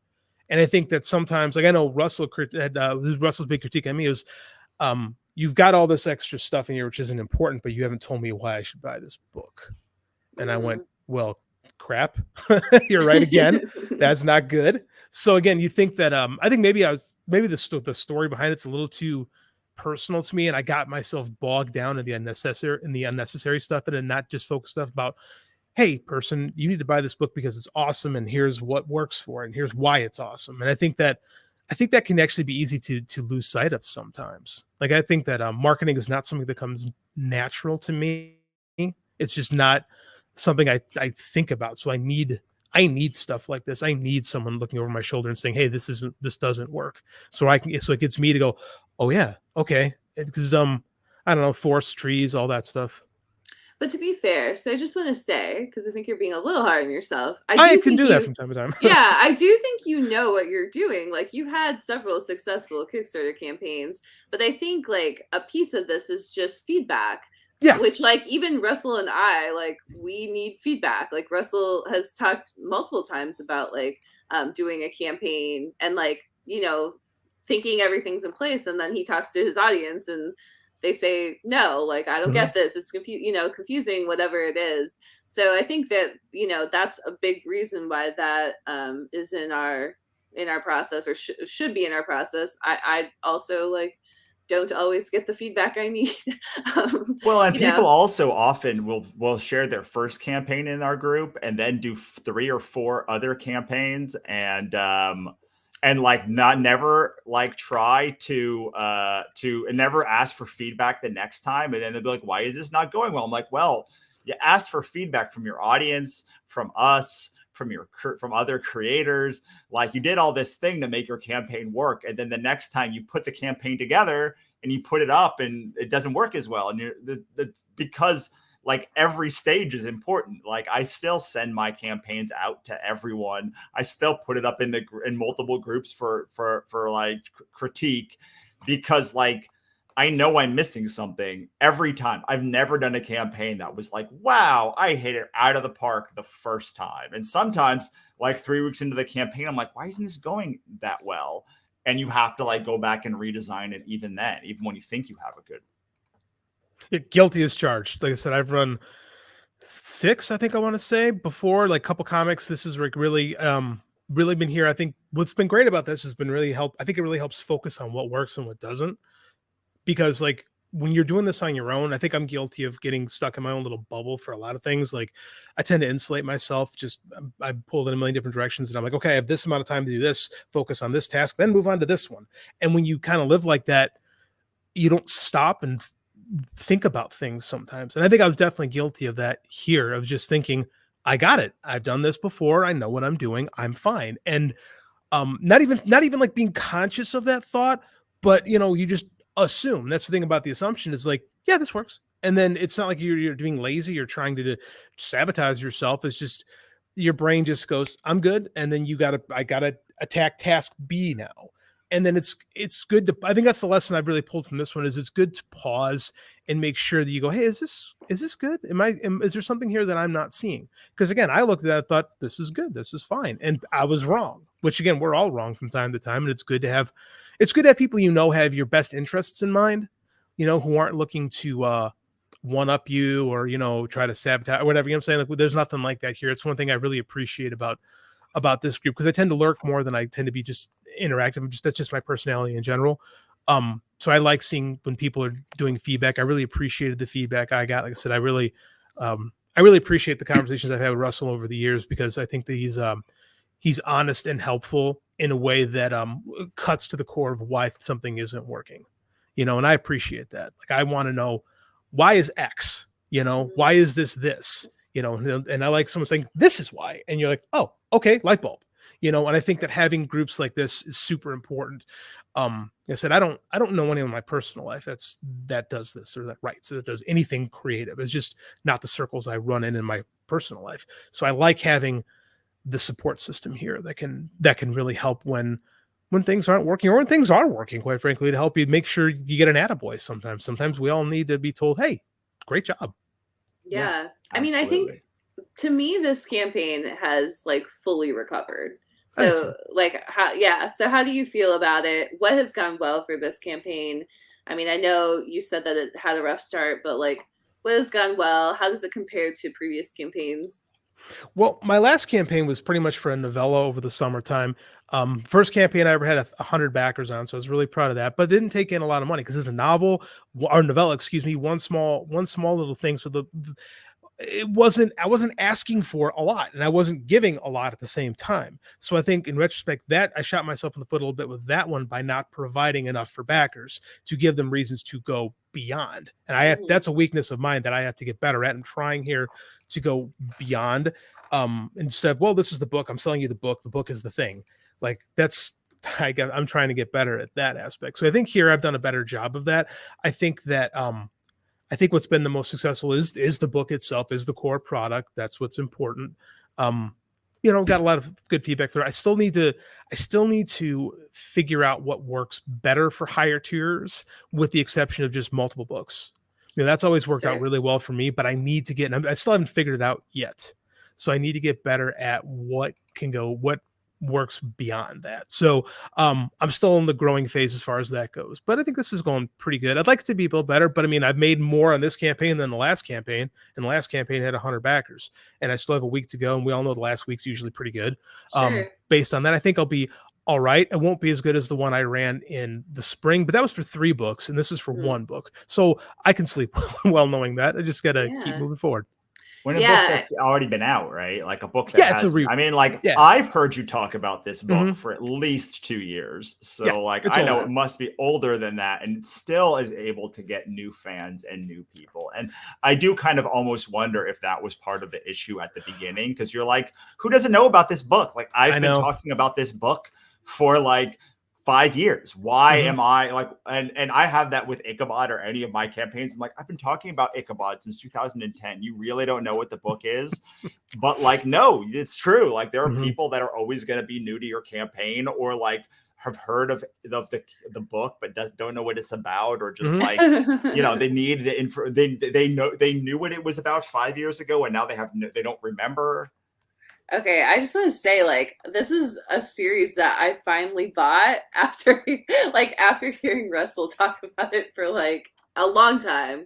But a lot of it was, I believe that it was the objections that really kind of got me over the hurdle, which Russell already knows this. Like, probably people listening already know this, so I don't know why I'm sharing it. But yeah, it was the objections that kind of got me over that hurdle of like, and like that's like pretty ridiculous, because like I've been following Russell for a long time. Like obviously we're friends, like we're business partners, so it's like for me to not understand his books is like kind of stupid anyway. But like it's true, like people don't get your books, like they just don't. And I think I hope that that's a good example for people listening, where it's like, no, really, like you should keep marketing it, because it took him till like week 3 or something on the Ichabod campaign for me to like even back his project. Well, and that's the second time in like 6 months that happened. Yeah, so like, it is. Maybe I'm just like that kind of friend, maybe, or something. Yeah, but like it's true, because you have a series, and you talked about, like I've talked about the Godsverse Chronicles for years, and like people see a cover and they make an assumption about what the series is, or like I make an assumption of what you know about a series based on what you say. And the Kickstarter is a great time to be like, actually, let us break down what the series is actually about. I remember something that I said, which you added into the copy of it was like, it was poignant. I remember it too. I know what you're talking about. It was something like, you said. It said this series is about pain, and there's something about pain and loss, and then it says it's like aren't all great horror stories about dealing with pain and loss? And I was like, oh, that's true. Like, that's like a great thing. And like, could you talk a little bit about redesigning this one section if it's not too much No, for you? absolutely. Because I know it was a big issue. Yeah, it was. And I'm glad you, like I said before, I kind of like, this book was supposed to be a comic book a long time ago. We had an offer from a publisher, and my partner died. The week before actually we had it. So this project is really like close to me in that regard, and I couldn't go forward with it as a comic, and I decided, what if I tried it as a novel? And that's literally, that decision got me here.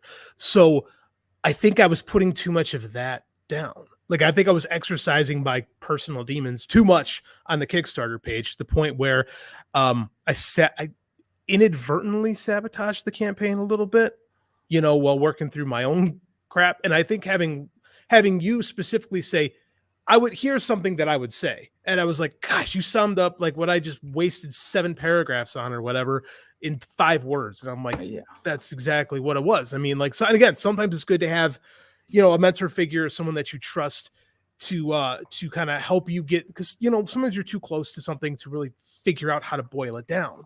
My buddy Brian Cohn makes a great living, doing those book descriptions, because he's really good at boiling down the essence of a story. Like, and I think having you just say, this is something that you can go with, and I'm like, that's it, because that's exactly what this is. Writing this book was a catharsis for me, and it's all over every page of this book is me working through, the death of one of my best friends who was only 30 years old at the time. That's exactly what it wasn't supposed to be at first, but that's exactly what it turned into. And I think I couldn't let go of that when I was trying to create the page, and I wasn't doing it on purpose. I'm trying to do the marketing right. But again, this is where sometimes I think having a good, like, I'm an educator, that's what I do, like having a good teacher come along and say, okay, I see what you want to do, but let's redirect. And I think that having, rewriting what's different about this book, as opposed to, me trying to solve my life problems on a just like, because a lot of people don't know what this piece is. So like, initially you wrote this, what's different about this book, and it basically said, I wanted to make this as a comic, and then my friend died, and like, then it couldn't be a comic. And like, so then I tried to make it as a movie, and the movie wasn't a thing. And like, it made it feel like, it's like, oh, well, this like, is kind of like a bummer. Yeah. Like, it's like, well, you're like, well, so you just like kind of made a book that was like your last resort, and like, it's just a failure after failure after failure.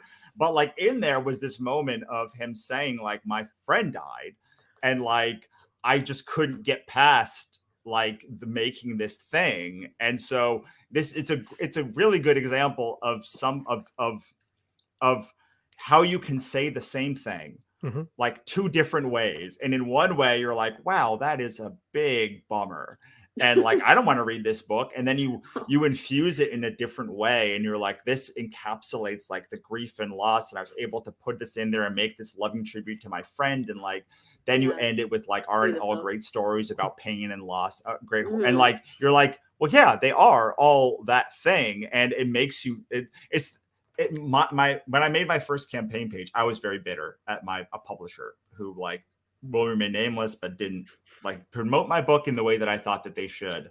And my manager at the time said, no one wants to read your bullshit. Like, they want to know what your book is going to do for them. Like, so you need to take all of this part and like make it make sense to somebody. Like, you need to take that like anti-authority, whatever, all of these things that like people will respond to in a marketing way, and make it sing, because your sales page's only job is to get someone to buy the book. Like, if someone wants your diary, they can go buy your diary. And that's what I loved about that conversation we had, is like, I'm trying to be like, I did this in spite of all this, like trying to be overcoming. And then you go back, and someone with that critique, I went back and I'm like, oh yeah, I wouldn't read this.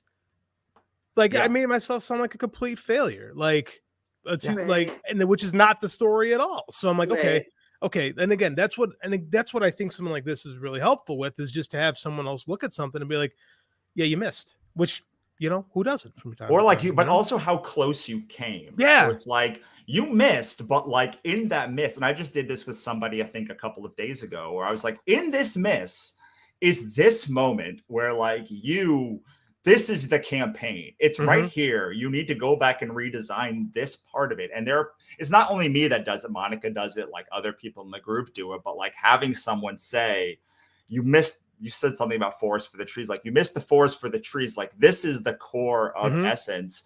And this is what I think you mean. And they're like, no, that is what I think I mean. And you said it better, or you made it sound like a book that I want to read, is so helpful, not just on campaign one. And Monica and I have been talking about this like in the background. So like, it's going to sound maybe like I'm harping on it, but like, you have to continue to get the advice every campaign. You can't just treat it like I now know what I'm doing, because every campaign is different and every situation is different. And the political climate and the money situation, all of these pieces keep having to work together, and it's different. Even launching the exact same project at different times of year makes it different. And so you have to continually like make sure you're not missing something. And the best way to do that is to have a community or a mentor or somebody to say, no, this is, and people who are committed to your success, but also will not beat around the bush. Like, you know, and we've talked about this before. I grew up an athlete, right? I was a college wrestler. I coach high school wrestling, and we talk about having real feedback, you know, and how you can't worry about protecting people all the time because they never get better, right? And so I love not harsh feedback, but like real constructive feedback, like stuff that some people might consider, oh my gosh, that hurt my feelings. Like you have to divorce yourself from that stuff if your intention is to get better. And I know that I wouldn't be here. I certainly wouldn't be, you know, spending money and wanting to learn if I didn't really legitimately want to get good at this. So I appreciate it so much to hear this works, this doesn't, but you know, and that's the big key we talk with coaching is you can't just, you know, bad, like, cause then the person just learns that they're bad, right? It's got to be this, but, you know, and then you give them like that redirect into this is how something works. And like I said, I love that kind of feedback. I love, knowing why something didn't work. Because again, like in coaching, I hear, you know, coaches often go, well, you don't do this well. Okay, how do I do it better? You know, what am I doing that's right? You know, and that's it's important. It's important to hear what's wrong, but it's also important to hear how it can be saved, because everything can be saved, right? You can always find pluses out of minuses. It's just having that feedback and having that trust in someone that can give you that. And I think we see that in this group, and it's absolutely fantastic. Yeah, I mean the community is awesome in the Kickstarter Accelerator for sure. But you know, I think definitely getting the feedback. And this is a good lesson for me because I'm supposed to launch my Kickstarter campaign a couple weeks ago and haven't, but so I have not left time for feedback. But this is reminding me that I do want to get feedback from the group actually, because it is so important, and we all have blind spots at every level. We have blind spots, but I also want to just impart that, like, you know, you wouldn't be on this. We wouldn't have, you know, invited you onto this if we didn't consider you successful at Kickstarter and knowledgeable at Kickstarter as well. So, you know, take that away as well, that you were able to take that feedback and turn this campaign around very quickly. So I appreciate that. Like, I think that's why something like that works, because I think that sometimes you listen to a lot of these like writer podcasts, these self-publishing podcasts, and it's like, I feel like it's nothing but people trying to like market something with why they're successful all the time. And you never really hear the how stuff works aspect of it, right? And I appreciate when people break down, this is how I did something, and they talk about maybe this didn't work here, but it got me to here. And I said, I like to learn things more than anything. Like, I love bettering myself and learning something new. And so that's why, like, I wanted to talk about how you can stumble and fall, because I don't think you get a lot of the just, you know, this is great, this is why it's awesome, and everything is perfect. And it just, I don't resonate with that. I resonate with a story that, you know, let's get better. Here's how I got better. This is why it didn't work. This is how we fixed it. You know, I think there's so much more value in something real, quite frankly. And you have made, I think you've made what, probably 6 or 7K, I probably think I'll finish 7K. I think I'll finish this. I should finish this to over 7 is kind of where I'm ballparking it at. So, Yeah, 7K big on Kickstarter. That's good for the year. for It's not bad. for someone that struggled to sell like $200 a month on Amazon, right? A year ago, I had this conversation with an Amazon ads coach who was like, you got to chase these trends and you got to do this and you got to do that. And it was the most miserable conversation I've ever been a part of. And I'm like, I just can't. I just go work at McDonald's, like, making widgets. If that's what's all, I don't want to do that. And then, this and listening to Russell specifically talk about how you can find your group, find your people you market to, release a Kickstarter gives you that platform to not get lost in the sea of Amazon, and I'm just working great for me. Like, again, I'm not wealthy, but I don't need to. I'm fine. This is like, I'm happy where I'm at and just getting better. And this wouldn't be possible without this. And talking to Russell and learning that I can do more than one of these a year. I didn't even think that was a possibility. I don't think people even realize it. I think that sometimes even with these marketing campaigns just feel like, you're gasking sometimes. And, again, having that harsh way of saying, no, you're in the business to sell things. Don't be afraid to tell people to buy the things you're selling. And that's sometimes can be a hard thing for someone to get over. Guilty. I'm totally guilty of that. So this has been a year for me of just, buying into what I'm doing all the time and really like, yes, I'm selling this, buy this, and being proud, So that's Awesome. been a huge mental shift for me in the last 12 months. Awesome. I love it. Yay. So And good to hear. I'm glad we could have a little part of it. I could talk to you about Kickstarter forever, Love to. but we are at our time for the day. So I would love you to tell us where we can find you. Definitely go and check out the Hawk Hollow Kickstarter campaign, and then give us a little tip, your last tip, and then we'll say goodbye. Best place, I have a website, it's jdoliva.com. I'm always on Twitter at jd_oliva. Best place to find me on social media. I have a Facebook writer page, but I don't do much with it, but sell books. So that'd be the best place to find me. The Hawk Hollow Kickstarter campaign is still live for another week. Love to have you jump on. We have tons of great stuff, tons of books. I think if I was to give someone a tip, it would be, don't be afraid to admit you don't know something. Awesome. Yeah. I love it. Well, Tom did ask one question, so I have to ask you specifically to you. So how did you get over that it's okay to sell things part, JD? My wife told me you have to make money.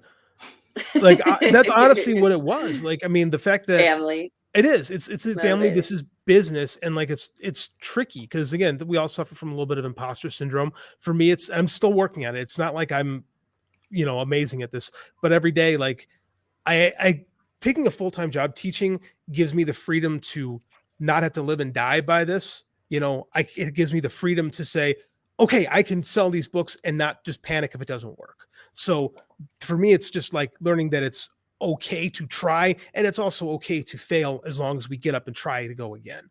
Like that's been the big thing for me. That's been a really, really difficult thing for me to do over the last 6-7 years. Really has. Awesome. I love working it. on it. Well, thank you so much, JD. Thank you, guys. I look forward to seeing with you in the group, and we'll talk soon. Especially. Thanks, Russell. Thank you, Monica. Yeah, thank you for sharing yourself so vulnerably as well.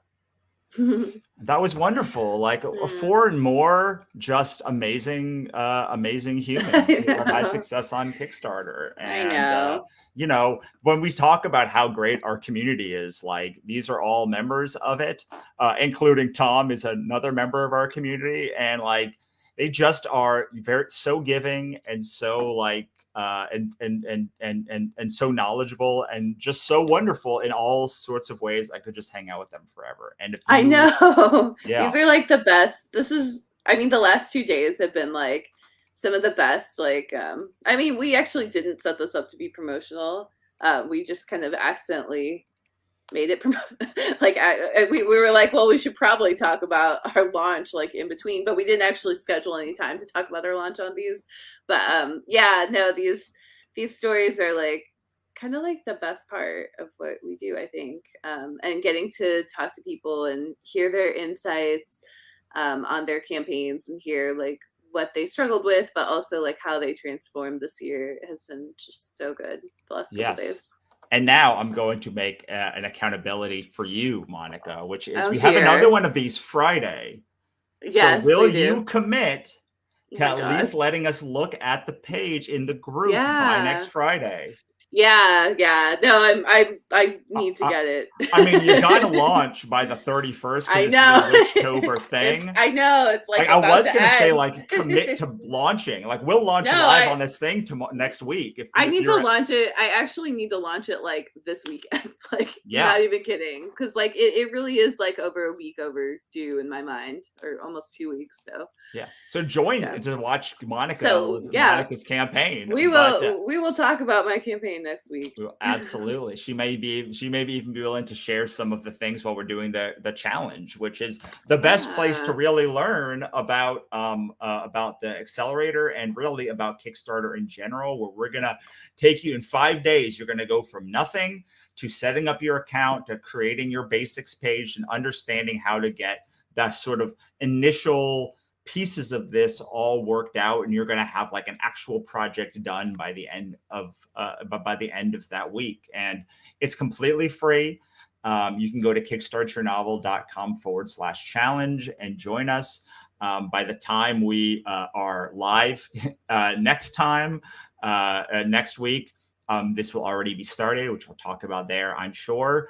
Additionally, if you're on our email list, we are going to send out tomorrow, I think, that we're doing a webinar on Tuesday, which is a very complicated Zoom link that I don't remember. Yeah, we're gonna do we should set it up with something like a webinar. But if you go to the challenge and you sign up, then you will get that email about that. We're going to say it's going to be who should use Kickstarter, or why should you use Kickstarter? What kind of author should use Kickstarter? We're going to go through a bunch of use cases.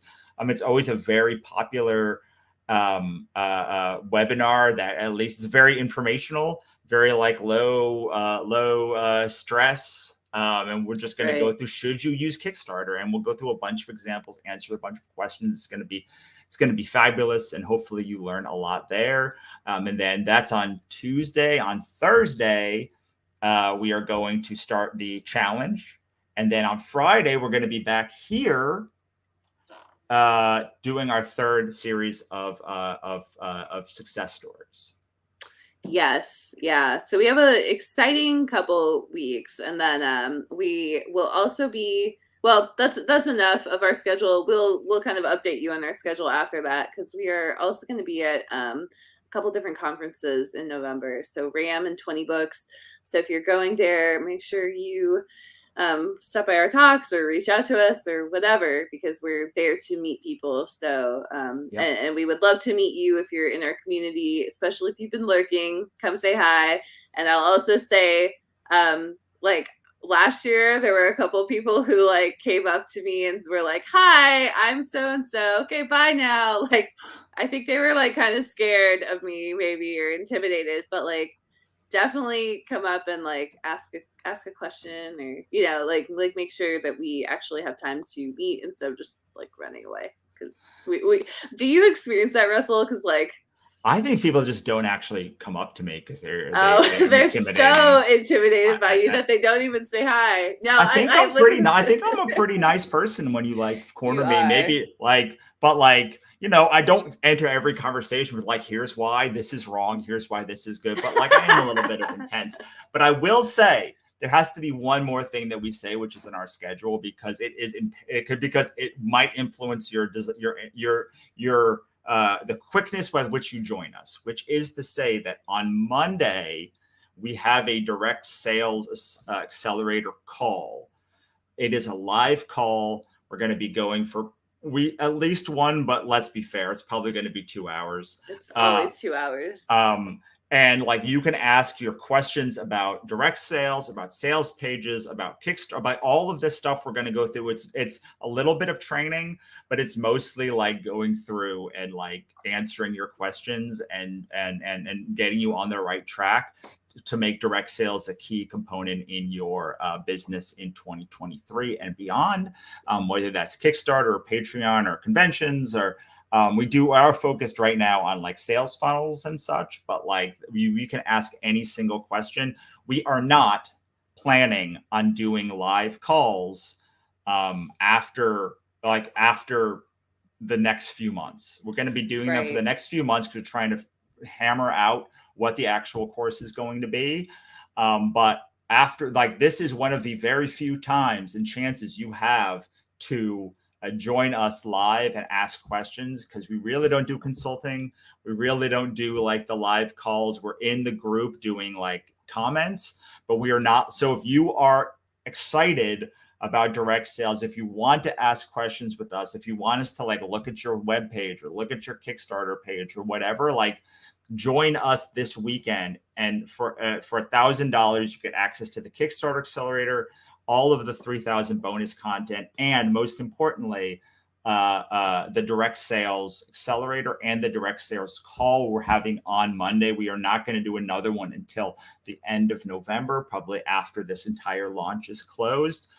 Will be the next one. So you'll be able to get a month ahead if you join us, which is a huge extra bonus we have not talked about, and we will not probably talk about again, because this is the last time we're going to be live until we're actually live with the direct sales people. So should actually absolutely consider that right now at kickstartyournovel.com/buy. Yeah, and the other thing is that the direct sales accelerator, it has like, so not only, so when you join now, you don't only get the Kickstarter accelerator, which is like 40 hours of content, 30 to 40 hours of content about Kickstarter specifically, but like really it's also about direct sales. And you'll learn a lot about direct sales by doing a Kickstarter. But then in addition to that, you get like all these bonus courses through the Direct Sales Accelerator. We didn't add it up. I know it was like, I think it was 9 bonus courses. And it's all of our best expensive stuff. It's all of our best stuff. Like, we want you to succeed. So we put like all of our most expensive stuff in this in the direct sales curriculum. Yes. And then the Direct Sales Accelerator course has also started. So Russell has put, I think, close to 10 videos explaining like how to do sales funnels, like the tech side of how to do sales funnels. I've done 8 videos on direct sales, doing like just a special offer to get you started. And then we also have the direct sales call, the first one that we did in September. And so then we'll have the October one going in there after Monday as well. So there's actually a lot of content already in the Direct Sales Accelerator program, and we have the outline for what we want the content to eventually be. So there's like so much more coming. So we just want to say that too. It's just like a crazy good deal, actually. Yeah, if you are doing direct sales. Yeah, and even if you're like, well, I don't want to do a Kickstarter I'm not ready to do a Kickstarter for 3 months. Guess what? The holidays are coming up. You can probably get a direct sales offer done by the holidays. That is one of my goals, is that sometime in the holiday season, at least some portion of our direct sales accelerator people will at least take advantage and run like a special holiday offer, right. Black Friday offer, or something like that. So even if you're not, and that's another way that you can make the money back to pay for like this course as well. Totally. Doing direct sales offers on top of your Kickstarter. Yeah, and really like getting $1,000 from a direct sales offer is really, I don't want to say it's not hard, like of course, like, but like in our Kickstarter, our Kickstarter accelerator as well, like we haven't seen anyone fund for under $500. We also, and like I would say like 90% of people hit $1,000 or more on Kickstarter, and so it's not really that different with direct sales. I think you can apply a lot of the same principles. So to get the $1,000, you could sign up on the payment plan to get the next payments, or the next couple payments, is really not that huge of a leap. Yeah, to be able to pay off the whole thing. And like, well, we don't say like on the page, but let's say you do the payment plan, and in like 2 months, you're like, I want to pay the rest of it off. Like, we will not only let you pay it off, but we will give you the pay in full bonuses. Now, we're not going to do that if you pay it off like a month early. Like, that's not in the spirit of what we're saying. But like, if you're like halfway through and you're like, no, I want to pay in 6 months, I want to pay everything else off, like, we will give you all of the pay in full bonuses, including the copy vault and the other, which is my audiobooks for my things. So there's a whole lot there. I mean, one of the reason we made the direct sales accelerator is because people in the Kickstarter accelerator would finish their Kickstarters, or they'd be prepping for their Kickstarters and be like, what do I do? What do I do with my hands while I'm not live? And you're like, well, this is something that is like a continuous learning process. And we wanted to make it not just online, but we also have things we're going to do for conventions and things we're going to do for subscriptions and other types of sales that you can do as well. So highly recommend, again, go to kickstartyournovel.com. You get the Kickstarter accelerator, the direct sales accelerator, and like 3,000 of bonuses plus all the other stuff and the live calls. Like, really, the more that I say it, I'm like, wow, that is like, I know. I'm just like, that is such a good deal. Like, because we were like, well, we get direct sales accelerator for free for early birds. And then I was like, I was doing the email yesterday, and I was like, wow, that is a lot of bonuses that we didn't talk about. Wow. Then there's live sales calls. There's all of this other stuff. There's like these tech demos. Like, it's going to be like another monster course, like the Kickstarter accelerator, because there's just so many components of it.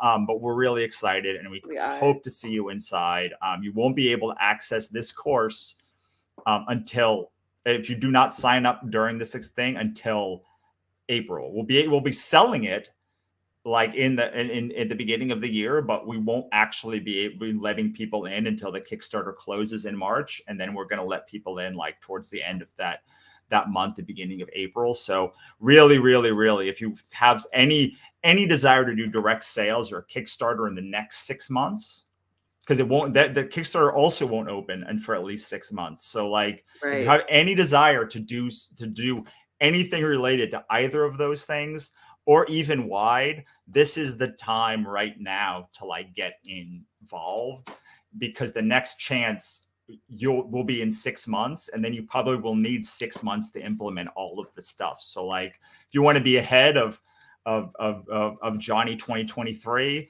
then like, this is the time right now, and you're not going to get a better deal than this thing. And now I've officially beaten that horse very well. So if you just want more information, though, I have to tell you, go to kickstartyournovel.com/challenge and join us for the challenge, because it will show you a whole lot about how Kickstarter works.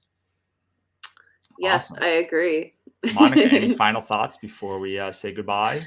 I mean, I mean, you've already, like you said, beaten the horse to death, but I do think I do think it's worth saying again, if you want to do direct sales in 2023, this is the time to buy this, because it is like, the reason we have these monster courses is because, because the topic like requires depth, and the depth is what makes people so successful. So something we haven't talked about is that we have a I think it's a near 100% success rate for people who launch their Kickstarter campaigns with us that fund.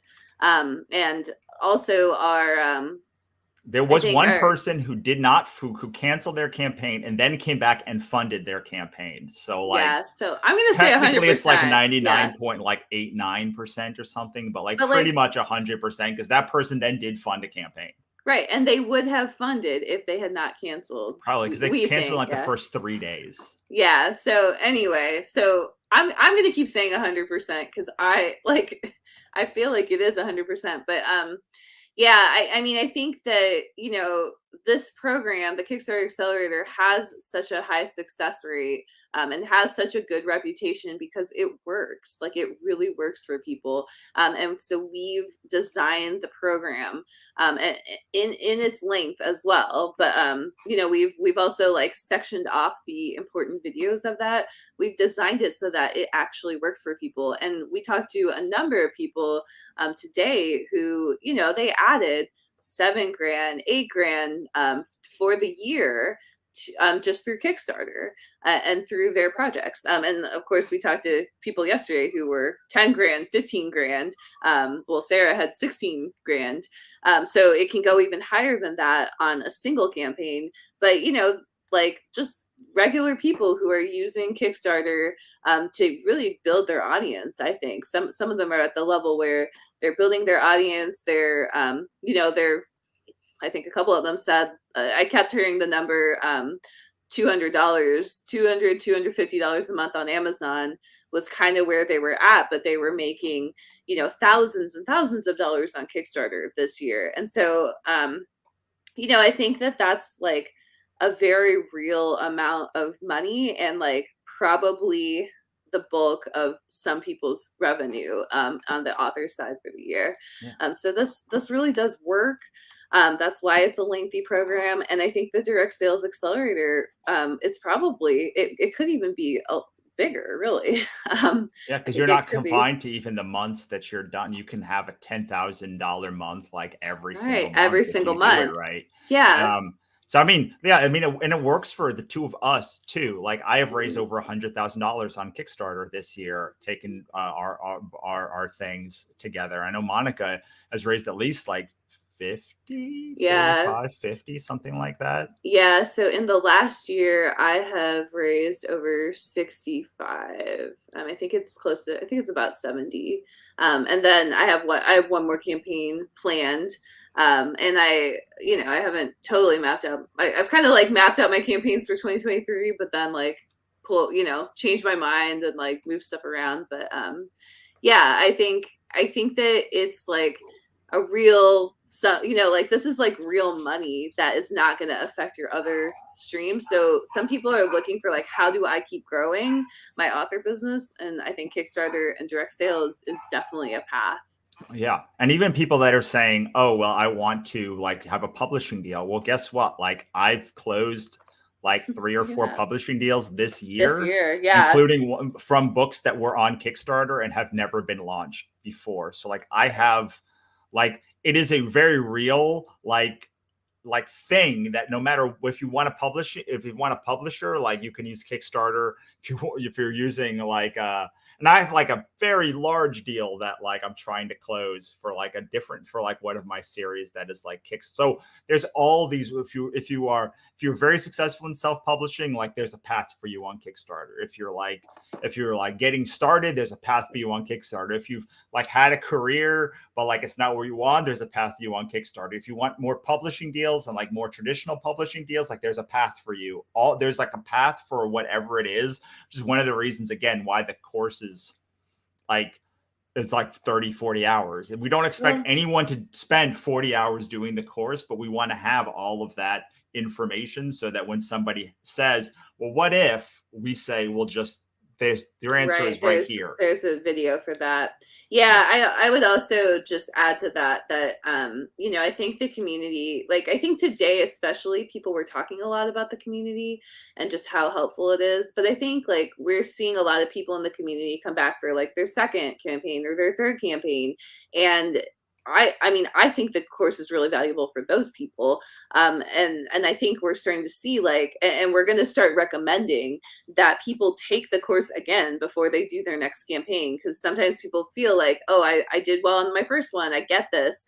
But then every campaign is different, and you have to take the system that Russell has put together. You need to apply it to each campaign in a very systematic way every single time.